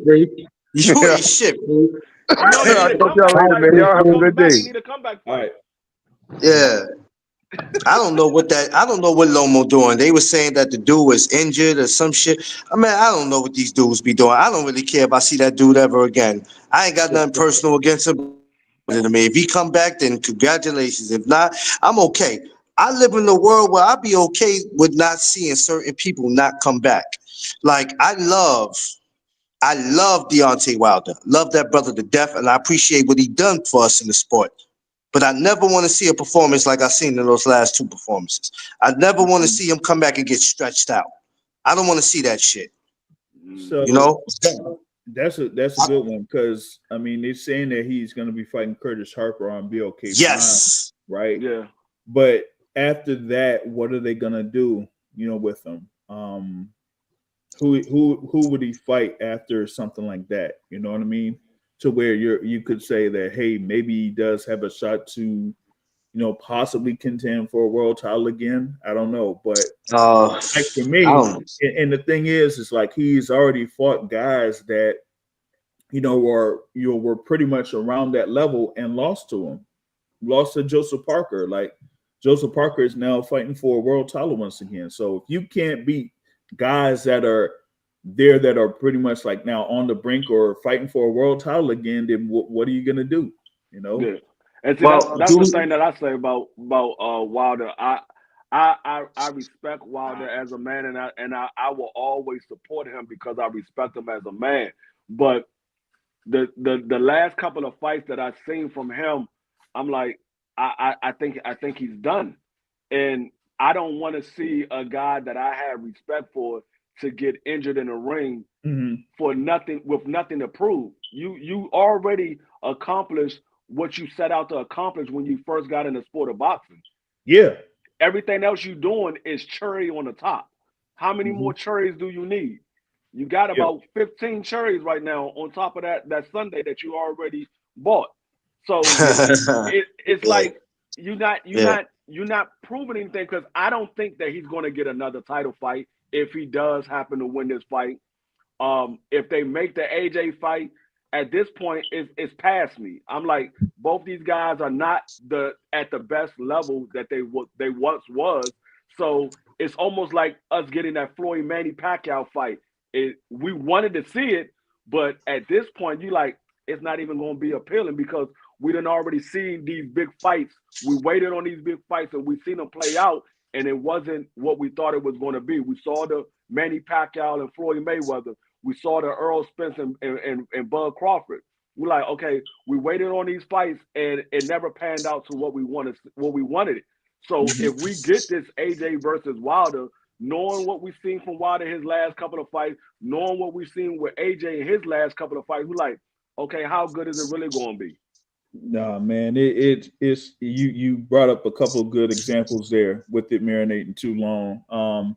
And it's almost to the point where, like, some folks that look at wrestling, it's almost like seeing Undertaker going up against Goldberg, you know, and what it was at Saudi Arabia or something, right? Like that was something that was a well anticipated matchup, but we got it like 10 or 15 years after it was supposed to happen. You know what I mean? Right. So here with Deontay Wilder and Anthony Joshua, like, you know, that was the thing. They were supposed to have that fight when the 5v5 or, you know, whatever else happened. 10 years ago. Right, but it should have happened 2015 when Wilder was trying to get that fight. 2017. Yeah, it shouldn't happen back then. But when you talk about Deontay Wilder, I'll never, like, the thing that stood out to me with Deontay Wilder was in the fight against Joseph Parker, there was a time when he was in the corner, and like someone took a picture of him in the corner, and his look was like, it was almost like he didn't want to be there. And when you have that type of mentality that you don't want to be there, you shouldn't continue fighting. You shouldn't. Yeah. Regardless of what the money is or whatever, you shouldn't continue fighting. Like I forgot who it was that had a bout that was like a couple months ago or whatever it was. I think it was Sonny Edwards or something. And he told his corner that he didn't want to be there. If you have that mentality, then you got to get out the sport ASAP, because otherwise you're going to get yourself hurt seriously. Yeah. And that's what I don't want to see from Wilder, because like I said, Wilder is one of the few guys in the sport of boxing that I actually respect. He's one of the few. There's not a lot of guys in the sport of boxing that I actually respect them as a person. I respect their boxing ability, but I don't respect them as a person. Wilder is one of the few that I respect him as a person because of what he stands for and what he stood up for. Right. I don't want to see a guy like that get hurt in the ring when you have nothing to prove. You already made enough money where you don't have to box ever again. you got other things going on outside of boxing that's going to keep your lifestyle to where you have it at now. So why are you doing it? I know you love the sport, and you might be bored of sitting at home and not being in the sport of boxing, but there's other things that you can do that can keep you involved with the sport of boxing instead of boxing yourself. You can be a promoter. You can run a boxing gym, or possibly give. I mean, I don't know how well he is as far as training people, but you could be in some other aspect of the sport of boxing without having to get into the boxing gym to keep your appetite for the sport of boxing satisfied. Mm-hmm. And here's the other thing that concerns me though about Wilder, and I don't like talking about it that much, but it goes with I think folks are talking about it with like Adrian Broner, right? And, but actually Deontay Wilder has talked about this during his career, right? Yeah. When you've gotten to the point where you're the WBC champion and you defended the belt all them times, and you pretty much been around that top 3 or so in the heavyweight division, there are people around you that hang around you while you're there at the top of the division. But now that you're like in the back half of your career, how are those people treating you, or what are they doing when they're around you, right?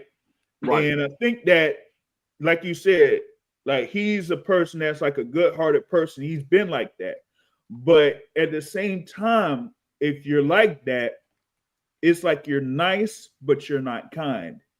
And when you're nice, people can take advantage of you. Yeah.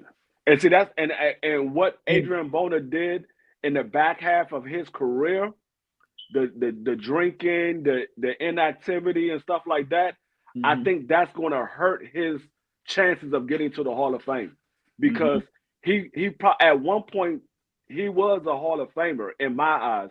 He was the youngest 4-division champion, and he was a pay-per-view star. He was putting on a lot. He fought a lot of big name fighters. So at that time, he was a Hall of Famer fighter. But the back half of his career, it started diminishing what all of the stuff that he did. It started diminishing that, and it's caused, in my eyes right now, if I had to, I would still want him to be in the Hall of Fame, but I will understand why they won't put him in the Hall of Fame. Yeah. And that's the other thing there too with Deontay Wilder is, even though he had those world title defenses there as a WBC heavyweight champion, are they going to have him be under consideration for the Hall of Fame because of, as you mentioned in there with Crawford, like the resume that Deontay Wilder had while being the heavyweight champion. But he's talked about, the stuff that happened between him and his brother. And also other things that have happened with him outside of the ring, and to try to continue your career while that's going on is like really a concern, because it's like, okay, are you continuing this because you want to do it? Do you feel like you really could still contend and have an opportunity to become world champion again? Or is it to the point where you doing it because you're doing it for the money? And I hope that's not the case, because like you said, you have all of these other things that you could do where you could, still get money, or still, recycle the money that you have in order to, keep things going. And he's done what he wanted to do. He got into the game to get to the point where he could have enough money to take care of his kids. He's done that. Yep. So after that, there shouldn't be anything else he has to do. So at this point, going up against a guy like a Curtis Harper is like, what's going to be the end game for this? I don't know right now. And I know people that are within his team, but I can't really gauge if they could tell people what Deontay Wilder is planning to do here in the near future, or in, maybe a year from now or a couple of years from now. So I'm concerned about all that. Yeah, I mean, sometimes you have to learn to walk away. One thing I can respect Floyd saying is, he was going to retire from the sport, but he wasn't going to let the sport retire him. And I could respect that because we all know what this sport could do to you. You can give this sport 20 years, 30 years of your life, and this sport could turn around and still flip the middle finger. You won't have nothing to show, and all the money in the world don't mean shit if your ass ain't here to spend it. You know what I'm saying? If you can't count it. Now, if you're sitting in your living room in a wheelchair and you're a vegetable, your brain ain't straight out, you got your family beefing over the money and shit. You understand? You don't know what's going on because you here, but you not here. You know what I'm saying? So my thing is, he has a daughter. I respect I respect why he got into boxing. Because let me tell you something. A lot of these dudes right now that's talking about, I'll do what I got to do to feed my kids and shit. And a lot of them gonna go out there and catch a robbery. And a lot of them ain't gonna be like, you know what? I like the fight. Let me go try boxing to see if it works. Hey, what is it? Like Guy Freeway said, don't you know cop's sole purpose is to lock us down and throw the away key? But without this drug shit, your kids ain't got no way to eat, huh? Exactly. Captain, I don't know how Junior ain't Hall of Fame. I don't know. I think I talk to Junior sometimes. I think next time I see Junior, Joe, matter of fact, yeah, I'm glad you mentioned that. Junior's somebody that I have to get up on the show. I had him up on the show on Instagram, but I want to get him on here. I'm going to see him at one of these, you know what you got to start going to, Source? I know you probably do go, and I like DC to go. When they have these charity events for these throwback fighters, I love going to that. See, the real content creators out there ain't just sitting on here talking about how much of a fan they are. They actually making moves. When you go into these Hall of Fames and these charity events that they do for these fighters, it's a beautiful thing, man. So if y'all never got to go, y'all should come out your pocket and go. Since y'all say y'all fans, go support some of these throwback fighters, man. Like I do with you. I mean, you got a number of former fighters around this area that, you know, really are around. I mean, it's not just like, you know, the Sugar Ray Leonard's, you know, we got like Chop Corley, you know, that's out here, man. You got Sean Bay Mitchell that's around here, you know what I mean? You got a number of guys out, you know, within the DC area that, you know, have things that's going on that, at least here in the DC area, that people could go and support. So if you have something like there in New York or, you know, down Southern Virginia or New Jersey or something like that or whatever. Yeah, down Virginia, New Jersey, especially the DC and Maryland area where it's like, man, it ain't nothing but Hall of Famers coming up out of that shit, man. You know what I'm saying? So, but you know, it is what it is, man. You know what I mean? But boxing is what boxing is, man. Like I said, we have to find different ways to enjoy it because once we feel like we're not in, and this is all I be trying to get people to understand when I say this, right? Once you stop loving something and it's not interesting anymore, and you feel like it's nothing to talk about, or you tired of getting caught up in having to pick sides and people arguing with you, then there's two things you can do. You either go find another sport to love, or you have to remove yourself from certain people. People will drag you into conversations and that you're really too good to be in.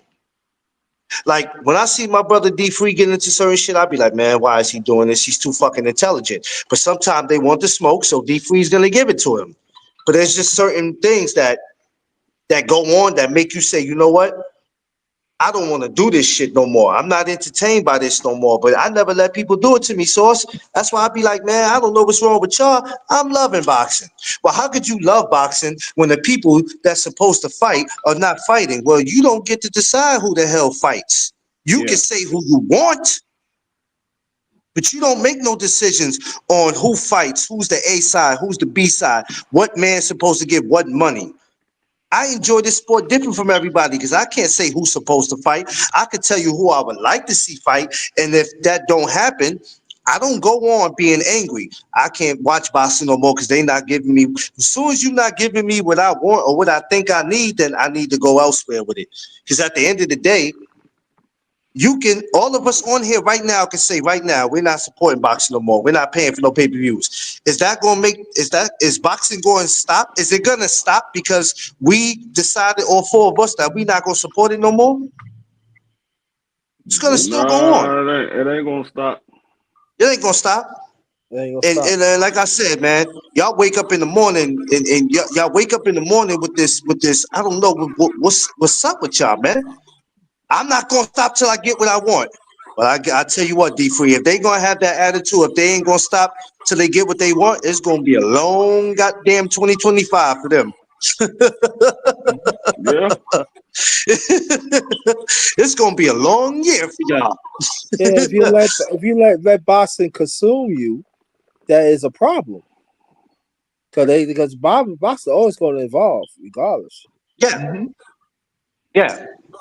You got to remember, you have to control this. You don't let this control you, man. Yeah. Right. You got to know how to do it. Listen, when me and Source go to some of these weigh-ins and press conferences, I'm not gonna lie to you. We got to be patient because a lot of times it's too much going on. Yeah. It's too much going on. You getting talked to any kind of way by some of the people in the promotional company. It's too much. You got guys stepping on top of each other for interviews. And when guys don't get an interview, they're ready to punch somebody in their face. They ready to crash out, man. He knew I was about to get that interview. Why would he cut the line? It'd be too much going on, bro. And then when people see me, Sauce, they go, why you ain't over there getting that interview? Man, sometimes I'm just here for the atmosphere. I'm not going to step on nobody's toes, or I have to yell over people to ask a fighter a question. If that's the case, I'd rather catch that fighter when he's by himself, or I'd rather DM his people and go, hey, I would love to have him up on my show. That's exactly how you do it. That's exactly how you You do can't it. be, me and Sauce, before Sauce even introduced himself to me, I seen Sauce at plenty of events. We done seen shit together where people are ready to fight. We talking about people in the media ready to fight each other. We all in the same umbrella. It makes no sense for you to do that. None. But the thing about it is, and I get, that's kind of like the thing that gets me like riled up sometimes too, Clarence, is that I see these people do this, and it's like they're not doing it for the sport, they're doing it for them. So I get this many times over when stories get broken or they develop or anything like that, they try so hard to get credit for the story. But at the same time, if somebody else breaks a story, they will be really reluctant to admit where it came from. And I see it a lot, especially when the story is broken by someone that has the complexion like us. Seen it many times over. And for me, it's like I see a lot of the guys in media that are well established that are going that route to where they want to hog all of the stories that come out within the sport of boxing. And when they do that, I'm like, no, you're not in it for the sport anymore. You're in it for yourself. And that's why the whole thing, that's the whole shift where, you talk about the Turkey LLC and the whole thing with Ring Magazine, that's being a shift right now.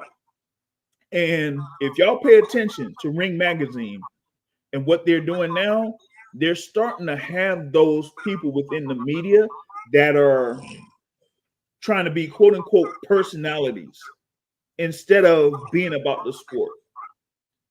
And from what I'm hearing, some of the people that initially joined on with Ring Magazine might find their way out of Ring Magazine because of the direction that they're going with it.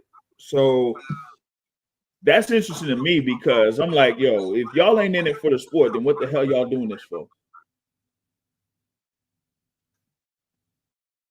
Like, I'd rather be like, I'd rather, like you said, Clarence, I'd rather just, chop it up and talk boxing and all that other stuff. But I mean, I've what I'm doing here is I'm trying to create an avenue for other people to try to get in the game.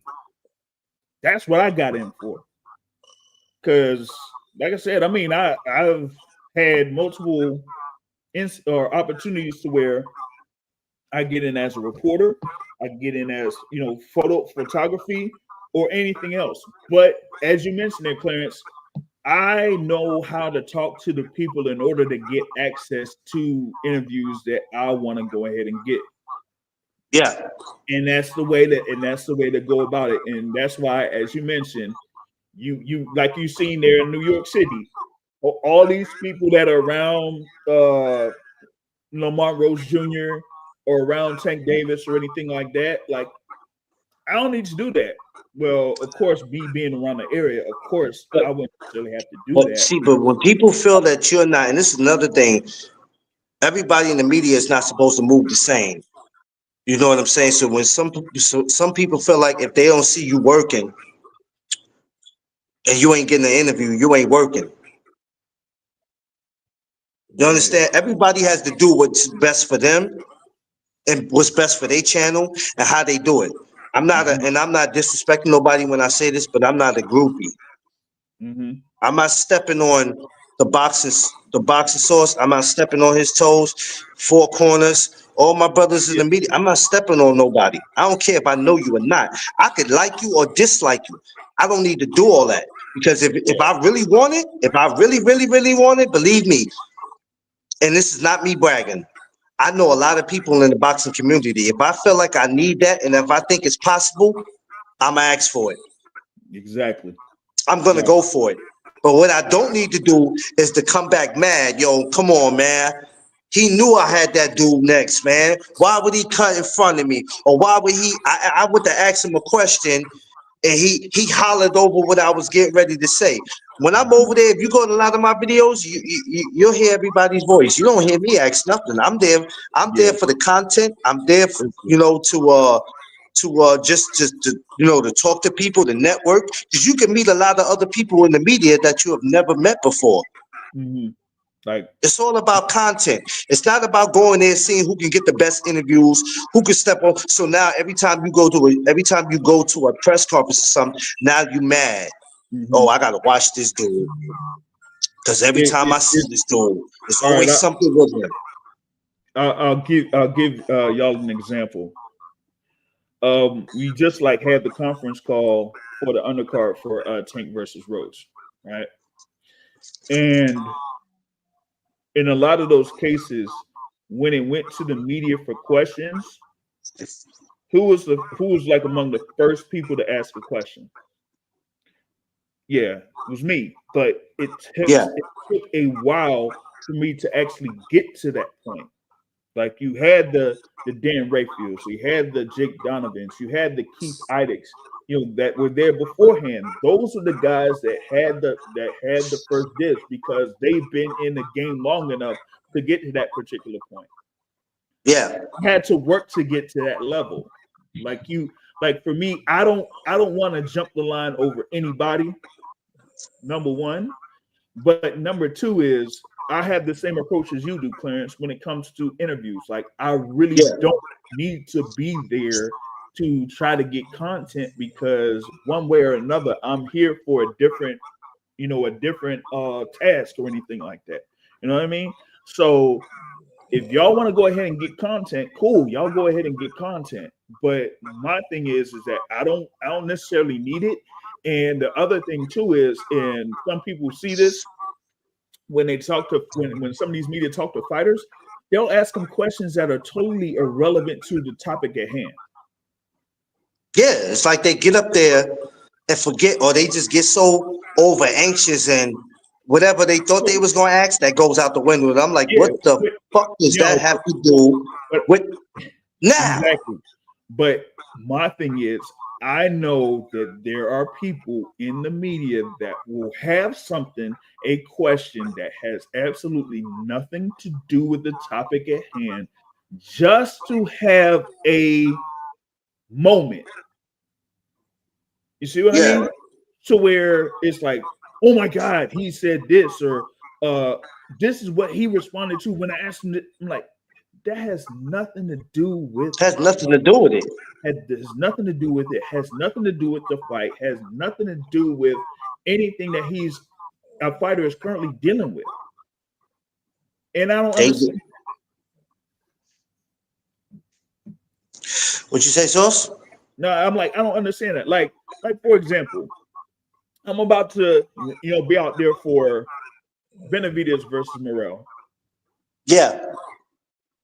Regardless of who wins, I don't want to hear any media person bring up Canelo. I don't. Oh God, you know that's gonna come up. It's done. It's gone. So talk about the fight, or talk about either one of those guys standing in the light heavyweight division. There's no point in talking about Canelo anymore. It's done. It's like you can't mention Devin without mentioning Shakur and Tank. And I tell people, let's just focus on who these guys are fighting now. Devin got something coming up. Shakur has something coming up. Tank has something coming up. You understand? And regardless of what happens in their fights, I mean, if it just so happens that this person that everybody's been wanting to talk about seeing fight and it happens, great. My thing is, I enjoy boxing different from everybody else, because everybody else is not going to be satisfied till they get what they want. At the end of the day, for me, it don't matter to me because I don't have to support it if I don't want to. Mm-hmm.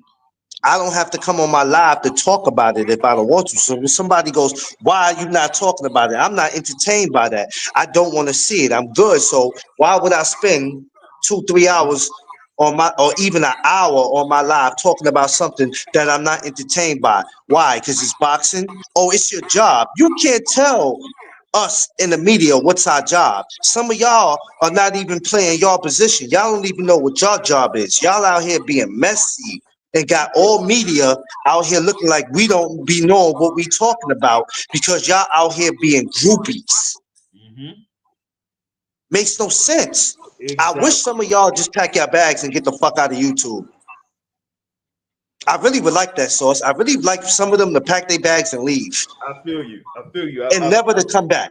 I've had moments where I get like so irritated to the point where I say, you know what?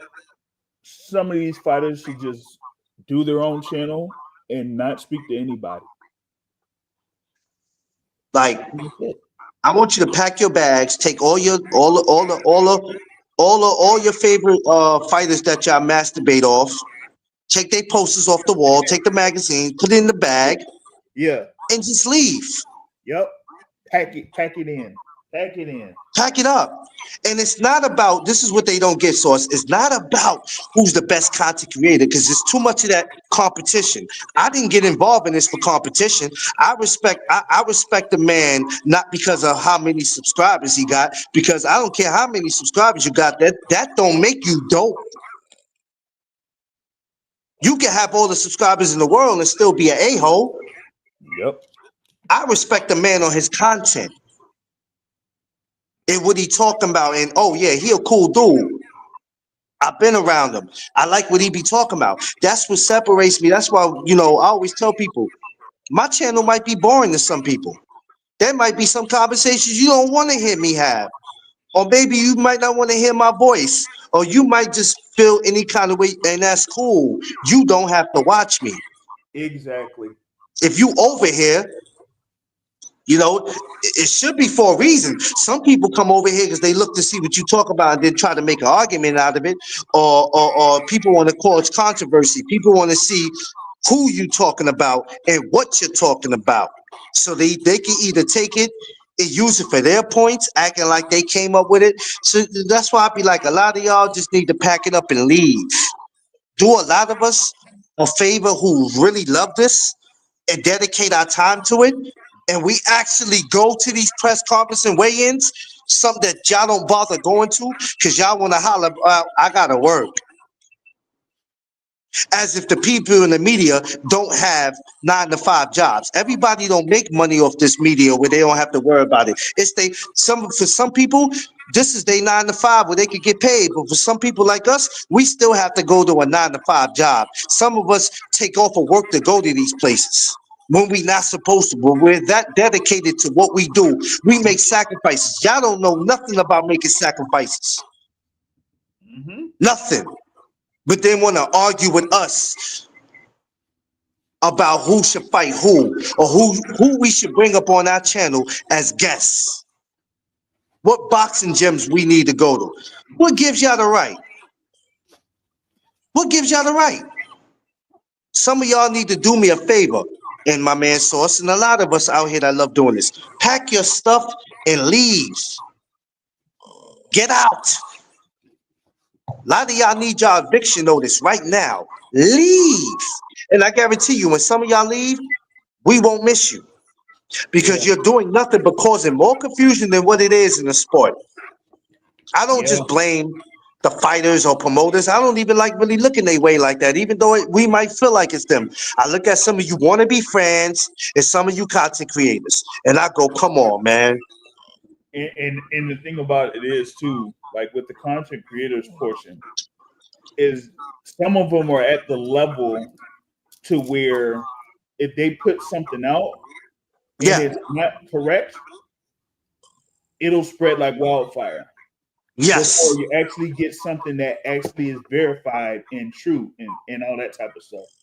And that's the other thing that I really don't like about it, is that folks could spread something that's not true multiple times over. Yes. And when the actual story goes out, it's not really pushed as the stuff that was untrue is. Yeah. Yeah. It happens a lot. We work hard. I always tell people I try to make this my 9 to 5. If I didn't have to go up to work and clock in for anybody, I'm okay with that. And this is the reason why a lot of us are supposed to be doing it. A lot of us is losing our identity because it's like, what do we, or do we remember why we do this? Who we do this for? Because a lot of us would like to quit our jobs and not have to, but a lot of us still have to work a 9 to 5 to get to where we want, because YouTube, when a lot of us are not monetized, we're not making money. So we have to do what we have to do to make sure we keep food on the table and lights on in the house. So we don't need you wannabes, you jigaboos, making in fun of what we do, or got us all out here looking crazy. Where these fighters and these coaches go, why would I want to come up to any of y'all shows? Why? Because y'all the ones that's saying this and saying that and got my fighter out here looking crazy. Yeah. My fighter don't fight who you want him to fight, so now he a duck. But the other guy who's ducking the other guy, he has a right to duck. I wouldn't take that fight. Make that make sense. So your fighter has a right to duck whoever, but mine's don't. And mine might not even be ducking. It might just be a money issue. Yep. You know what I'm saying? What I'm saying? Like, it's just, to me, man, yo, I don't get it, Sauce. That's why I be like, I love boxing different from the rest of them. Some of y'all gonna sit here and your children are gonna have children, and you're still gonna be sitting here talking about the fights that should have happened. You know how mad I am that Riddick Bowe and Lennox Lewis never happened? Hey. I'm pissed. Hey, it is what it is. But it's going to be a lot more years in boxing that there's going to be a lot more fights that's not going to happen for whatever reason. Whether it's the style of the fight, money, or you just not interested, or you're afraid that that person can beat you. It's going to be a lot of that in the next 10, 15 years. It's going to be a lot of that. 2023 had got too many of y'all spoiled. I'm telling you, when we got all those fights in 2023, people got spoiled. Yep. They got spoiled. I got 3 more minutes on here, y'all, that I'm gonna shut this down. I'm just trying to get that. 2 more minutes now. I'm trying to get that 4th hour. Thank y'all for joining me too, man. Everybody, make sure y'all like, share, subscribe, man. I appreciate all y'all, man. And so when you, I don't know. So it's like I said, and then I deal with amateur boxing too, so that's another reason why I'd be like, y'all doing all this complaining, but if you focus your attention on some of this amateur boxing and take your mind on some of this pro boxing, y'all wouldn't have such a headache. Mm-hmm. Well, speaking of that, I got to catch up with Salim Bey. I got to come out there the way you at. Yeah, but he's he's based out there in Philadelphia, but he won the tournament there. Okay. In the Nationals last month. But Philly got a show. I just saw Philly got a show. Philly got a show this week on the 1st. I looked at it. I said, I wish I can. I wish I could make that, man. Because my thing is, for these amateurs, what you about to see me real hard with them, as far as going out to Connecticut, Jersey, Philly, Maryland, DC. That's why I told D Free I'm gonna be coming out there where he's at. I'm trying to do that this year. It's not a guarantee. I can't get to everybody, but I know as far as Jersey and Philly, definitely. And if I can make anywhere else, I'm gonna try my best. But it ain't no guarantee because sometimes things happen, and sometimes God just lets you know it's not your time to go to those places. But I'm gonna push to get to where the best amateurs are outside of New York City. Yeah, I'm gonna go for that and see how that goes.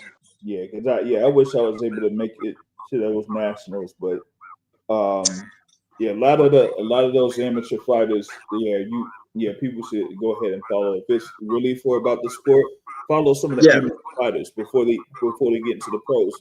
Like look at what's happening now with what you had real quick with Zakeem Moses, who fought on Saturday, his second pro fight. And now you have his rival in the amateurs there in Cormel Moulton. He's going to be fighting on February 1st. So if y'all were able to follow him as amateurs, now you could see what they're doing now in the pros and just go from that point forward. Mm-hmm. Yeah. No, but everybody don't want to do that. I don't watch the amateurs like as if your favorite fighter wasn't an amateur at one time. That's why I don't go back and forth with these dudes. This is why they can never argue with me about nothing, and I won't argue with them about nothing, because I'm talking to you about the future. And you talking to me about somebody who really don't care about what you want, but you a fan of them. And they don't give a shit about what you want. They only care about getting the bag. Here it is. I'm trying to introduce you to these up-and-coming guys, because as soon as they get signed to a big promotional company, you're going to want to go out your way to act like you know who they are. Or you're going to call somebody like me and say, McLean, can you think you can? Hell no. Especially if you sit there and tell me you don't support amateur boxing. If you don't watch it, don't wait till they become something and call me, because, hey, I can't help you out. I'm not going to do that. I'm not going to do it. It is what it is. Hey, Sauce, I'm going to get up with you later, though. I got to call you, brother. We definitely going to chop it up about some things. All right, yeah, for sure. Yeah, we're going to do that. Underrated. I'm going to holler at you, brother. Everybody, like I said, smash that. Oh, underrated. You can stay on if you want, but I was, I didn't know if you were asleep or not. All right, Boxer Sauce, I'm going to holler at you, my guy. All right, yeah, no doubt.